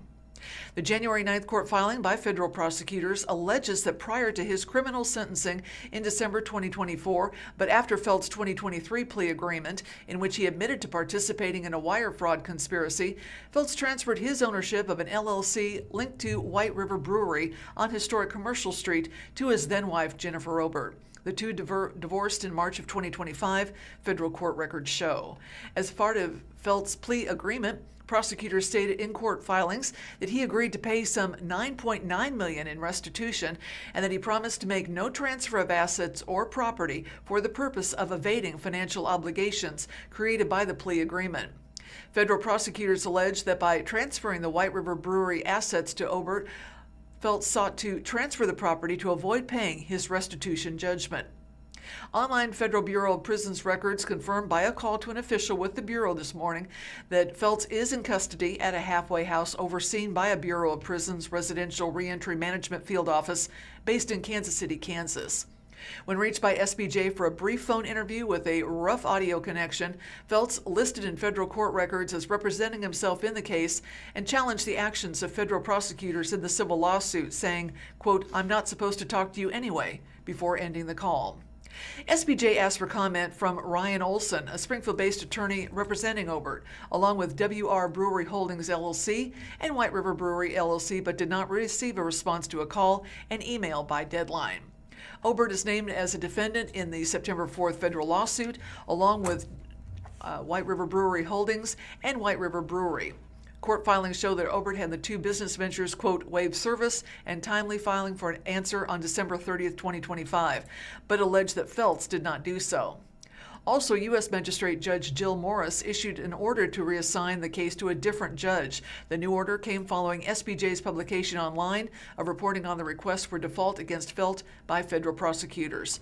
According to her order, Morris instructed the court clerk to randomly assign the case to an Article II district court judge for all further proceedings, quote, due to the nature of the pending motion and because all parties have not consented to jurisdiction before me. And speaking of restaurants, coming to us from Tessa Cooper with 417 Magazine, we have what's happening with the food scene in Springfield in this week's Table Talk. First, we're walking on sunshine. Exciting news, the Sunshine Street Bridge right by Metro Eats is back open. This construction project has significantly reduced the number of visitors to the food truck park as it completely shut down through traffic to the area. We've heard from a couple of vendors there that business has been tough in recent weeks, so here's your sign to show up and support them. There are so many delicious businesses there, but some of my personal favorites include Lovecraft Farms, Caracas House, Warehouse Bar, Stu Squatch's Rockstar Barbecue, and Sweet and Snow. Next, go get some Wheelhouse. Wheelhouse unfortunately kicked off 2026 with a power outage that lasted 3 days over a weekend, which means they had to close during some of their busiest days of the week. But they were able to use the downtime to put final touches on their new cocktail and mocktail menu, and they refreshed their dinner menu. Even though we've been experiencing a much warmer than typical winter, I think this is still a good time to mention that Wheelhouse offers a daily soup, and you can order online for pickup. Following headline, good food news for those with alpha-gal.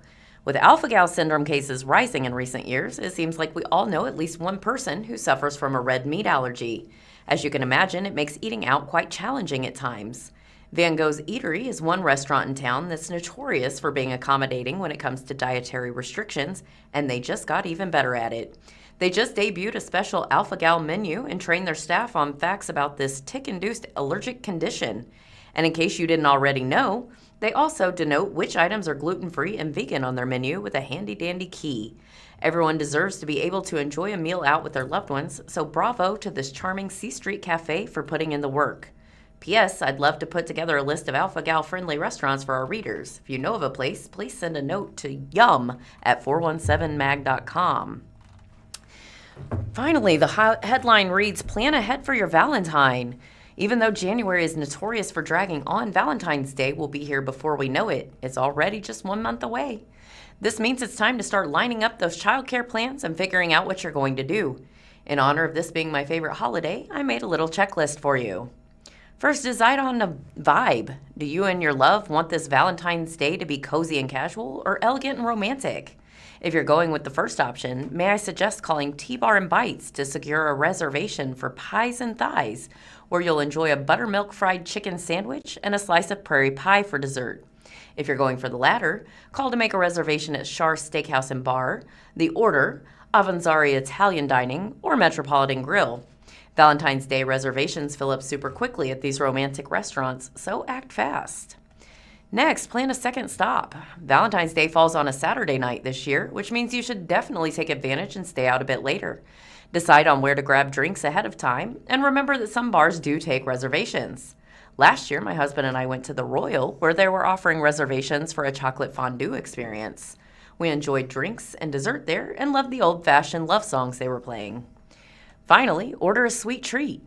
After you place your order for a bouquet of flowers, don't forget a sweet treat for your love.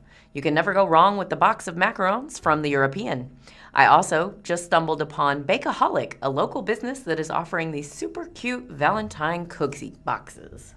And a couple of promotions to pass along. Drury University, first off, has named their new leader of Law Enforcement Academy.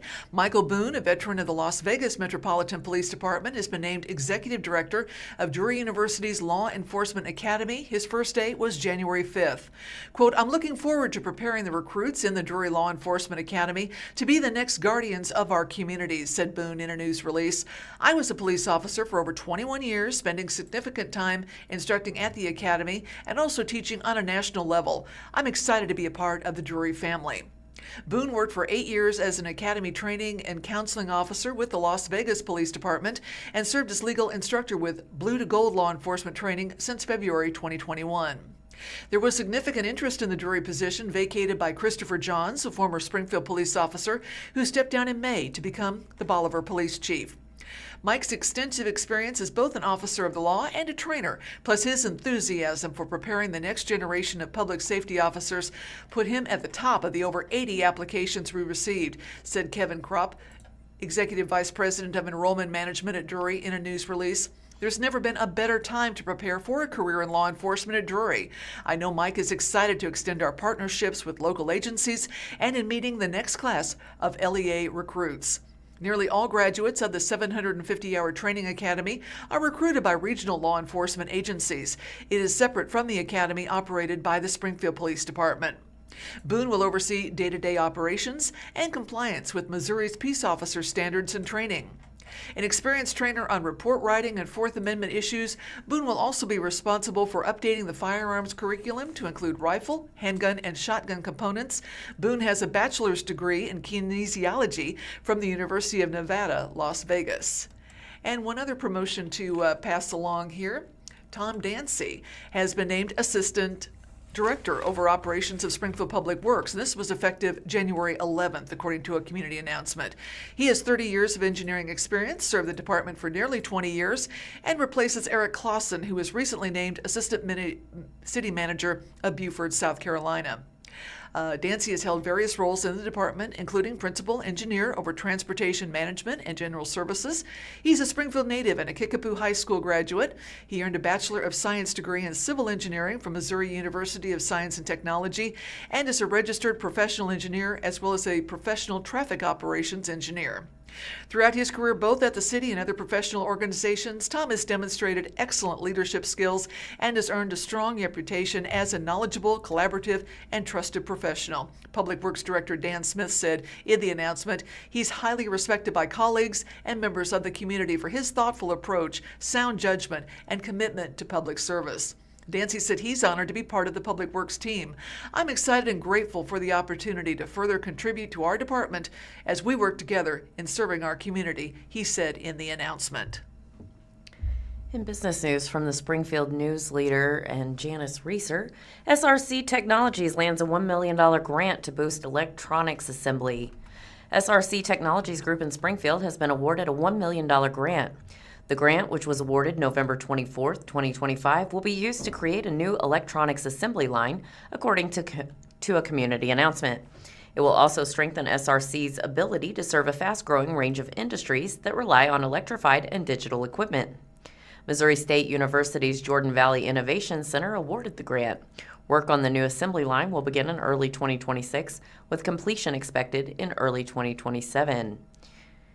The impact of the investment will allow SRC Technologies to build a low-volume, high-mix circuit board assembly line, according to the announcement.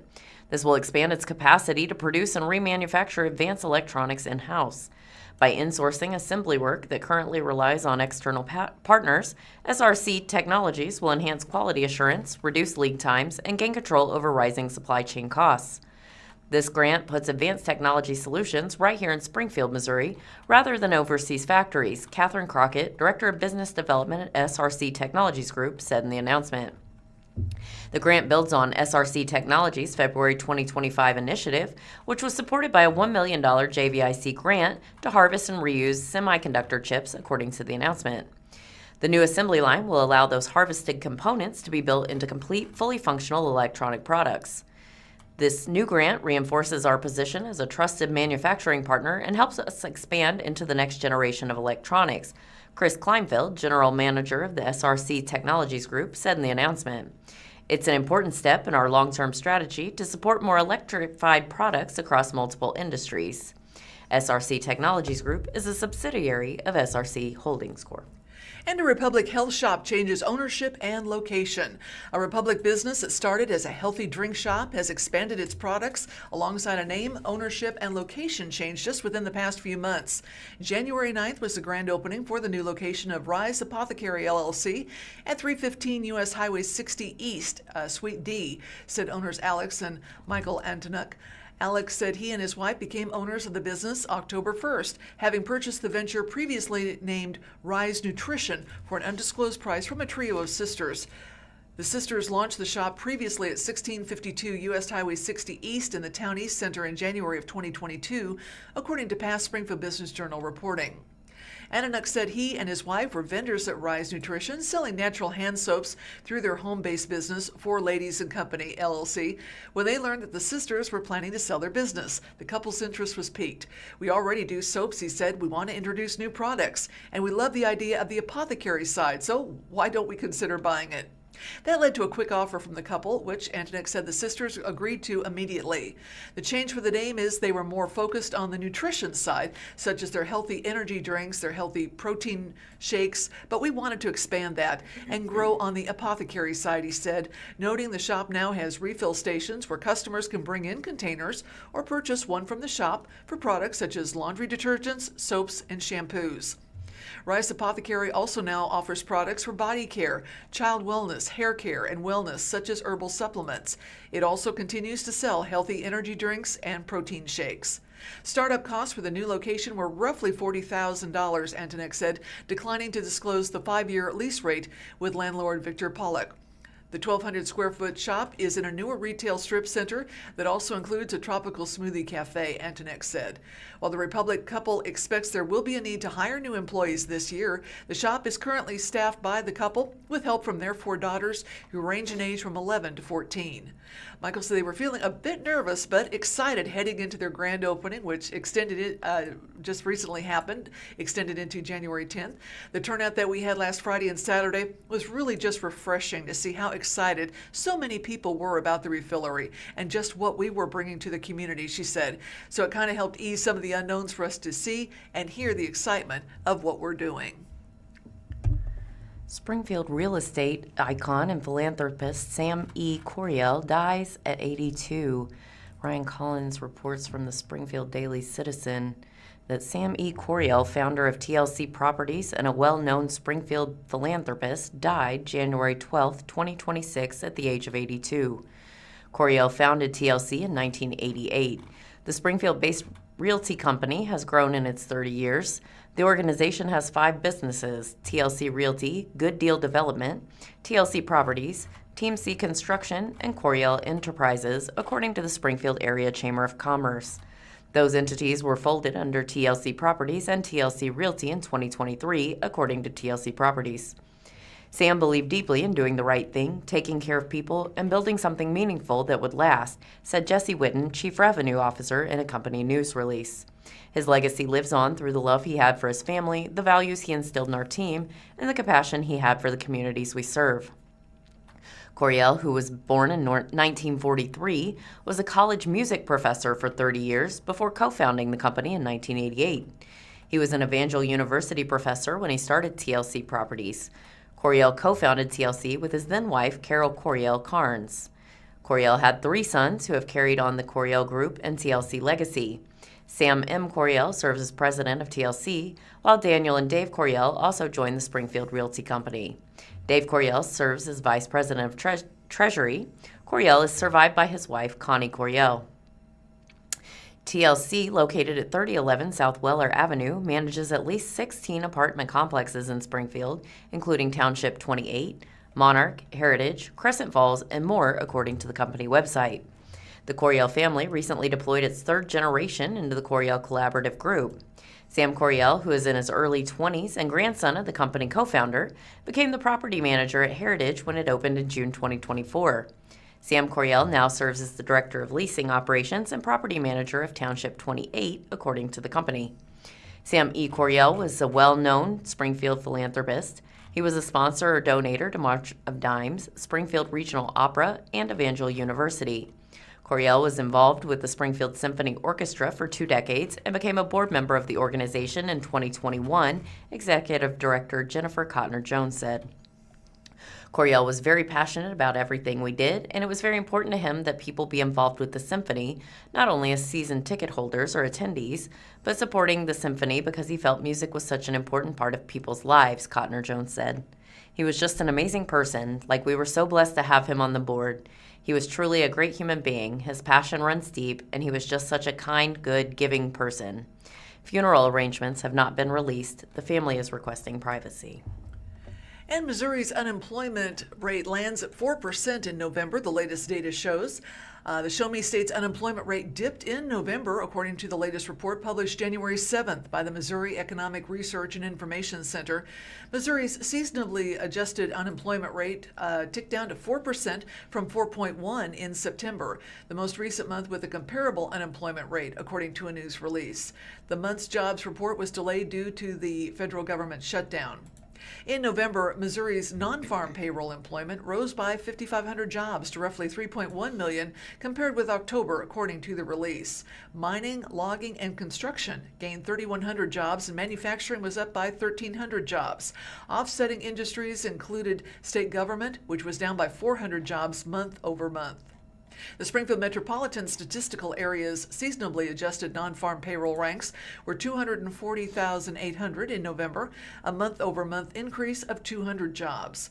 The Merrick report indicates the private workforce in the Springfield MSA in November was 209,100, with those workers making an average weekly earnings of $838.97. And if you want to plan ahead, these events are happening here in Springfield this year. So get out your calendar. From concerts to food festivals, Springfield has a full slate of events for 2026. Whether you're looking for a yearly tradition or you want to see a new performer, there is going to be plenty to do. For instance, coming up on January 17th, you can enjoy comfort food for a good cause at the 6th Annual Mac and Cheese Festival. This is at the University Plaza Hotel and Convention Center, 333 South John Q. Hammonds Parkway. Folks can try macaroni and cheese from regional and local cooks while helping OCAC, who of course is dedicated to alleviating causes and conditions of poverty in the Ozarks. Kids 4 and younger can enter for free. Otherwise, an individual ticket is $20 in advance and $25 at the door. And coming up next month on February 27, Nate Bargates will bring his humor to Great Southern Bank Arena. Also, that's at 685 South John Q. Hammonds Parkway here in Springfield. And Nate is hailed as the nicest man in stand-up. He'll bring his clean-cut and relatable humor to the Great Southern Bank Arena in February. The show is part of his, quote, Big Dumb Eyes tour, named for his May 2025 book. If you'd like more tickets, or more information, just visit GreatSouthernBankArena.com. And finally, in March, Springfield Little Theater will be presenting Sweeney Todd at the Landers Theater, March 13th through the 29th at the Landers Theater on Walnut Street. Springfield Little Theater will be putting on production of Sweeney Todd, which follows a vengeful barber as he seeks justice against those who wronged him. The Gothic show features murder, mystery, and humor. And if you'd like more information, just visit the Springfield Little Theater's website. And Answer Man Steve Pokin is exploring why there's a huge pile of dirt at the Missouri Veterans Cemetery. Answer Man, I went for a walk the other day at the Missouri Veterans Cemetery, and I noticed there was a very large pile of dirt. I knew immediately I had to tell you. Zoe McIntyre, newsroom colleague of Nixa. Thanks, Zoe. I should mention here that I majored in journalism at the University of Illinois with a specialty in covering big piles of dirt and large holes in the ground. I visited this pile of dirt, and yes, it's big. The summit is about 12 feet. For the answer, I went to Scott Smith, the grounds maintenance supervisor at Missouri Veterans Cemetery at 5201 South Southwood Road, which is the Veterans Cemetery along the James River. Note, Springfield has 2 veterans cemeteries. Following is a photo of the large hill of dirt at the Springfield Veterans Cemetery. The pile of dirt is called the spoils pile, he says. It's leftover dirt from in-the-ground burials. Why is there leftover dirt? Basically because a casket takes up space in the ground, so not all of the dirt removed from the ground needs to be placed back in the ground to cover the casket. Also, many veterans are buried at the same gravesite as their spouse. The graves are stacked on one another. The burials typically take place years or even decades apart. A grave for 2 people is at least 7 feet deep. A grave for 1 person is at least 5 feet deep. When the first person dies and is buried, there is 7 feet of dirt removed, and once the coffin is placed in the ground, and 5 feet is put back into the ground to cover it. That leaves extra dirt. It goes into the spoils pile. When the partner dies, he or she is buried above the first casket, and dirt from the spoils pile can be used to supplement the dirt needed to cover the second casket, Smith tells me. Dirt in the spoils pile also is occasionally used for other cemetery projects, such as landscaping. The height of the spoils pile varies a bit over the course of a year, he says. The cemetery gives away fill dirt to contractors or others who say they need it, he says. If you want the dirt, you have to bring your own dump truck. We will load it for you, he says. This is Answer Man column number 157. Springfield City Council has passed an update to a driveway code. A revision to city code that passed by a 7-2 vote at Monday night's Springfield City Council meeting changes requirements for driveways within the city limits, but not before a council member who is also a civil engineer raised concerns. Councilmember Derek Lee offered an amendment to the legislation, but the amendment failed by a 5-4 vote, despite support from Lee, Mayor Jeff Schrag, Heather Hardinger, and Callie Carroll. Schrag and Lee casted 2 no votes for the bill itself. The code revision offers what the legislation calls a performance-based framework for managing driveways, access points, and intersections. The written explanation of the bill states that the updates reflect national best practices for access management and that they are intended to improve safety, maintain traffic flow, reduce conflict points, and protect the city's infrastructure investment. Lee's chief objection, however, was that the code revision limited the ability of business owners to appeal. Lee Lee said his intent was to allow a hearing so people can express why they need a driveway, and P&Z can then decide. Quote, through our development code, one of the things that we've talked about that a lot of small business communicated to us was that they wanted an appeal process, he said. That was something I heard over and over again. Lee said the new code includes fewer opportunities for appeal than the one that currently exists. The P&Z Commission reviews subdivisions and uses language that he is proposing, he said. The language that the city of Springfield put in was a much more robust denial of allowing people to have a review, he said. He said that a busy street does not allow driveways, and that doesn't take into account certain individual situations. He offered some examples. The P&Z board, they took other things into consideration. While they did consider the traffic, all of that still has to be presented, he said. This is really about access to a board where small businesses can be heard. He added that his amendment would not change any of the actual criteria for driveways. Quote, I've said many things about driveways over the last few years. One of the comments I've made is the city of Springfield will literally take a business's last driveway and require them to take access from a neighbor, that kind of thing, where the Missouri Department of Transportation looks more at your last driveway and puts precedence on that. Chad Zickfuss, city traffic engineer, responded to some questions from council. He said driveway location and spacing affects crash risk, especially along heavily traveled arterials, expressways, and busy intersections. He said the proposed language would specify that highest risk, highest access decisions remain at the engineer level review, rather than that of a discretionary body.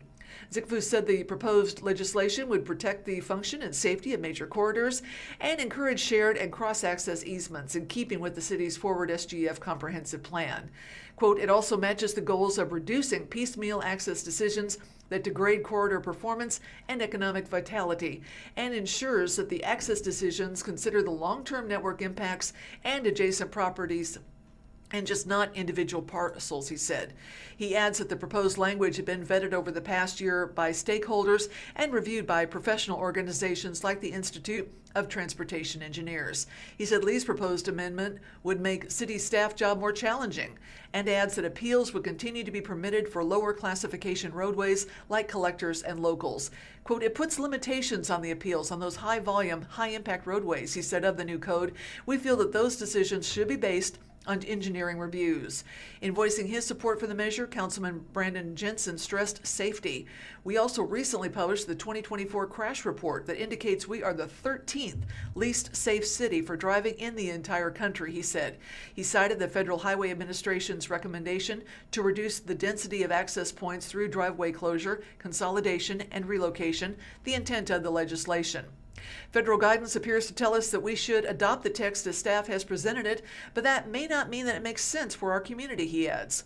Jensen noted, however, that Forward SGF identifies consolidating driveway placement and property access to improve safety. While I understand the desire to have an appeals process, I'm not sure that relying on the appeals process within our current code, which has resulted in the dangerous mess of access points that we currently have, is the best strategy for moving our city forward.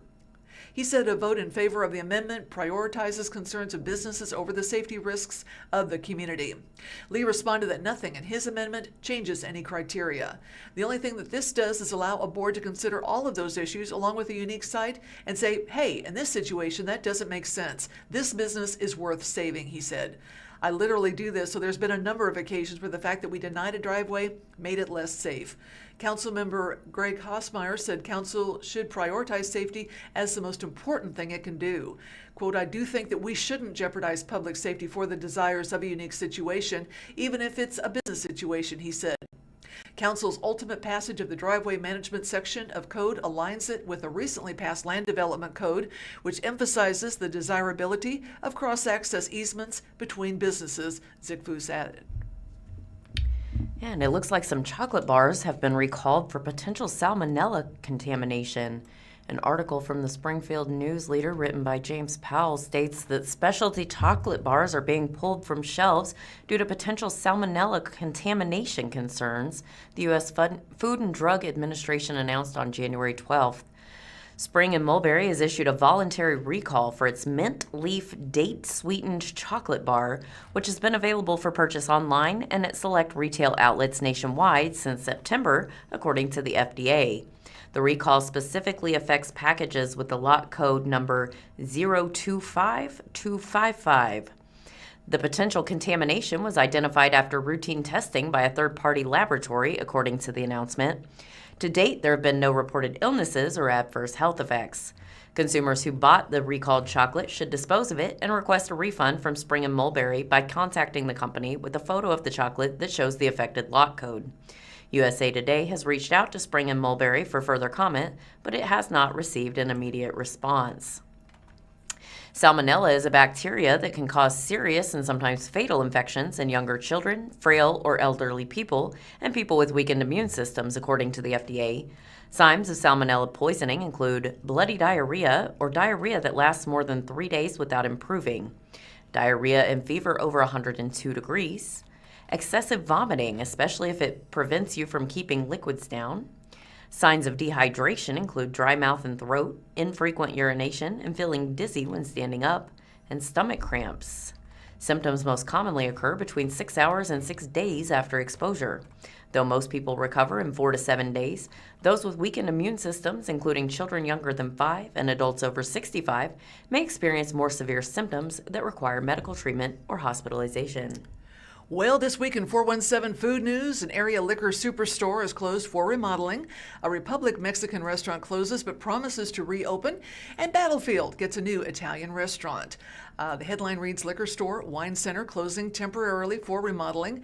Brown Derby Wine Center and Marketplace at 2023 South Glenstone Avenue has closed temporarily for a full remodeling of the store and welcoming a partner into the space. The store has closed for renovation after an inventory sale, and we see a picture of the outside of the Brown Derby Wine Center, 2023 South Glenstone Avenue, and it's planning to reopen in late spring or early summer. Brown Derby is aiming for that late spring, early summer grand opening, as I just mentioned. According to a December 30th press release, the remodeled store will include Nature's Wonders, which is a small natural grocery and supplement store that got its start in Harrison, Arkansas in 1994. Nature's Wonders will be selling natural grocery, organic produce, supplements, natural pet care items, backyard nature products, and more in the Brown Derby store. The remodel will also feature expanded wine, beer, spirits, fine foods, cheese, and deli items, as well as an upgraded Derby deli with more seating, an outdoor patio, bar, and, quote, elevated culinary experience. Brown Derby began in Springfield as a family-owned liquor store in 1937. The owner's son, Johnny Morris, sold fishing lures out of a Brown Derby in 1971 and, of course, later went on to found Bass Pro Shops. John A. Morris's daughter and son-in-law, Joanne and Ron Yu, created the Brown Derby Wine Center and Marketplace in 1970, and their daughter, Jennifer Furbacher, created the Derby Deli in 2014. Pappy's Cucina and Cantina has closed, but they plan to reopen with a new name, says the headline.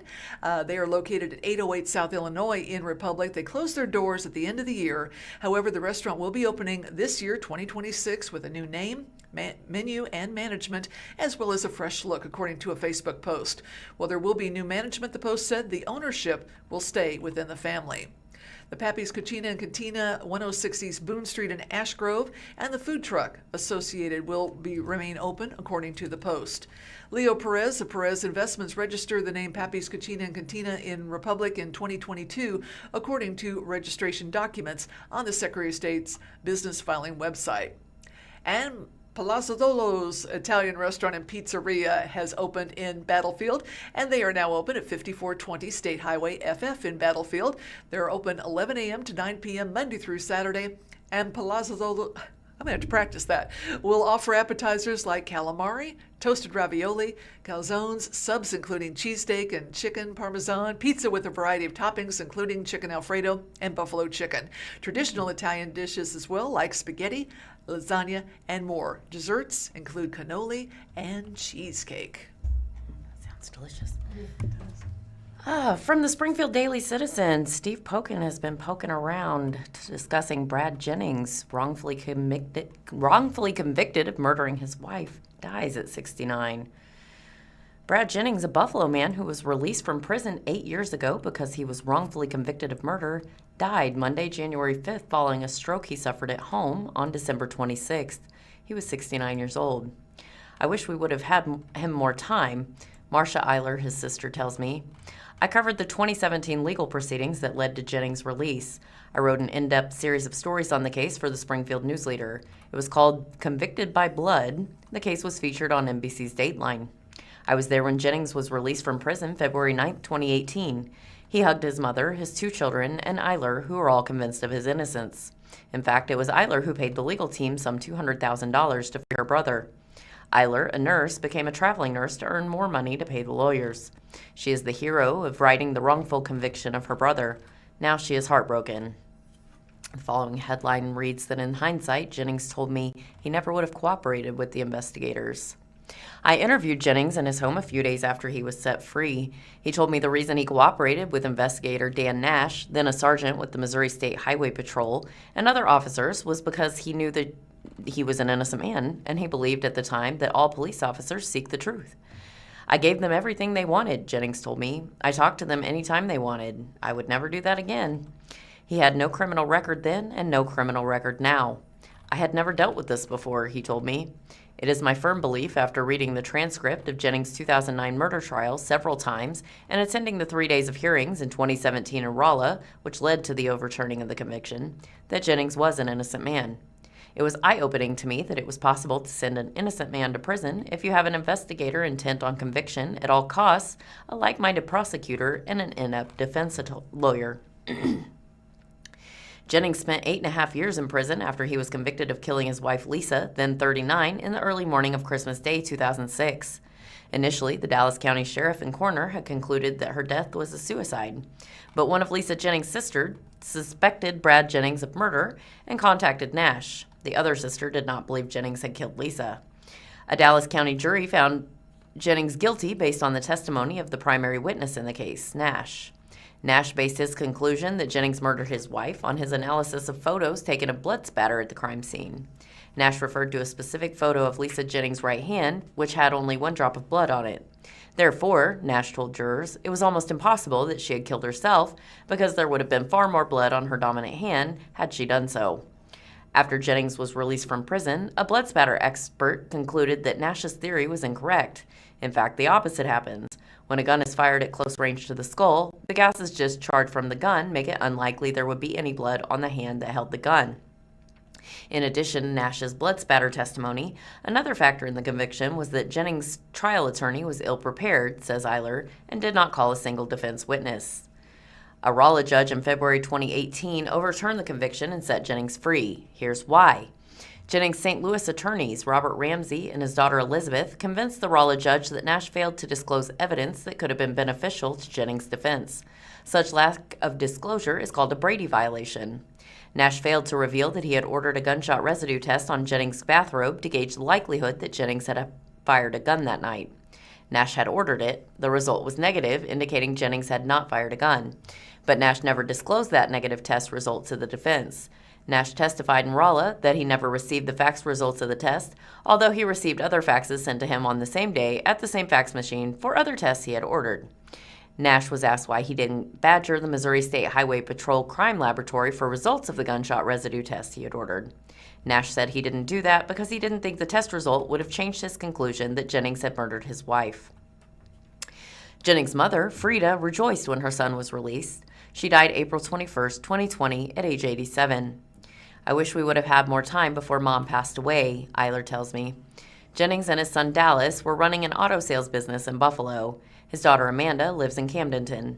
Funeral services are scheduled for Tuesday, January 13th, with visitation from 1 to 2 p.m. and a service at 2 p.m. at the Cantlin, Otterness, and Vietz Funeral Home, 931 West Main Street, Buffalo. Burial will be at New Hope Cemetery in Lewisburg.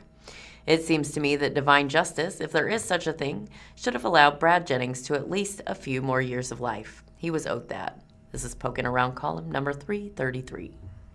The Missouri Department of Conservation is offering a $15,000 reward to find the person or persons who allegedly shot an elk at a conservation area in southern Missouri. The shooting occurred at Peck Ranch Conservation Area November 26th. Conservation agents found the adult bull elk lying in an open field with a bullet hole in its left shoulder, according to a news release. They also found tire tracks on the scene indicating a vehicle had driven toward the animal before it circled back and aggressively drove away. The agents said the evidence suggests suggests the shooting was a deliberate act and not a case of someone mistaking the elk for a deer. Quote, "This was an intentional, brazen, and totally irresponsible act committed by someone with no respect for our wildlife or other people," Conservation Agent Brad Hadley, who performed the necropsy, said. "We are committed to thoroughly investigating wildlife crimes so that those responsible can be held accountable. The wildlife and people we serve deserve nothing less." How to report information on elk poaching in Missouri is the next headline. If you have information related to the shooting, you can call the Missouri Operation Game Thief Hotline at 800-392-1111. Callers may remain anonymous. And the OGT is offering a $15,000 reward for information that leads to the conviction of the poachers who shot the elk. Poaching is stealing valued wildlife resources from all Missourians and must be stopped. OGT Board Chair Jim Kent said, "We're offering this reward with the intent of finding those responsible and holding them accountable." And the next headline reads, 3 men convicted in a 2023 elk poaching case. This latest incident came shortly after 3 Missouri men were convicted in a Shannon County court on charges related to the 2023 illegal killing and abandonment of a bull elk. The man directly responsible for the elk poaching was sentenced to 60 days in jail and ordered to pay a $10,000 fine. However, his jail sentence was suspended on the condition that he successfully completes 2 years of probation and pays the fine in full within 1 year of his sentencing date. The other 2 men each received a $500 fine plus court costs and a mandatory $750 contribution to the Missouri Conservation Heritage Foundation for the illegal take or possession of white-tailed deer. And coming to us from the Springfield Business Journal, the Hotel of Terror owners again turned to referendum process to overturn eminent domain. The owners of the Hotel of Terror haunted attraction, which faces potential seizure by the city of Springfield through the legal process of eminent domain, submitted a stack of petitions to City Clerk Anita Cotter on January 9th. Springfield City Council approved the use of eminent domain in a meeting December 15th to demolish the downtown Halloween seasonal attraction. Doing so would make way for replacement of the Main Avenue Bridge, rated poor by the Missouri Department of Transportation, and closed to heavy buses and emergency vehicles. City officials say the bridge replacement is not possible without damaging the building.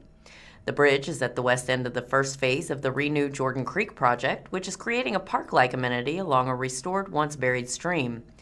The petition clock started ticking after the council vote last month, and Hotel of Terror owners Sterling and Melissa Mathis had 30 days to acquire 1,499 signatures to get the item on an upcoming ballot, according to past Springfield Business Journal reporting. That number is based on turnout from the single-issue April 2025 election, which had a 7% voter turnout, according to past SBJ reporting. Mathis turned in roughly 2,400 signatures, which must now be verified by Cotter. It's a process the clerk said would be completed within 20 days, and some deficiencies can then be corrected in an additional 10 days if needed.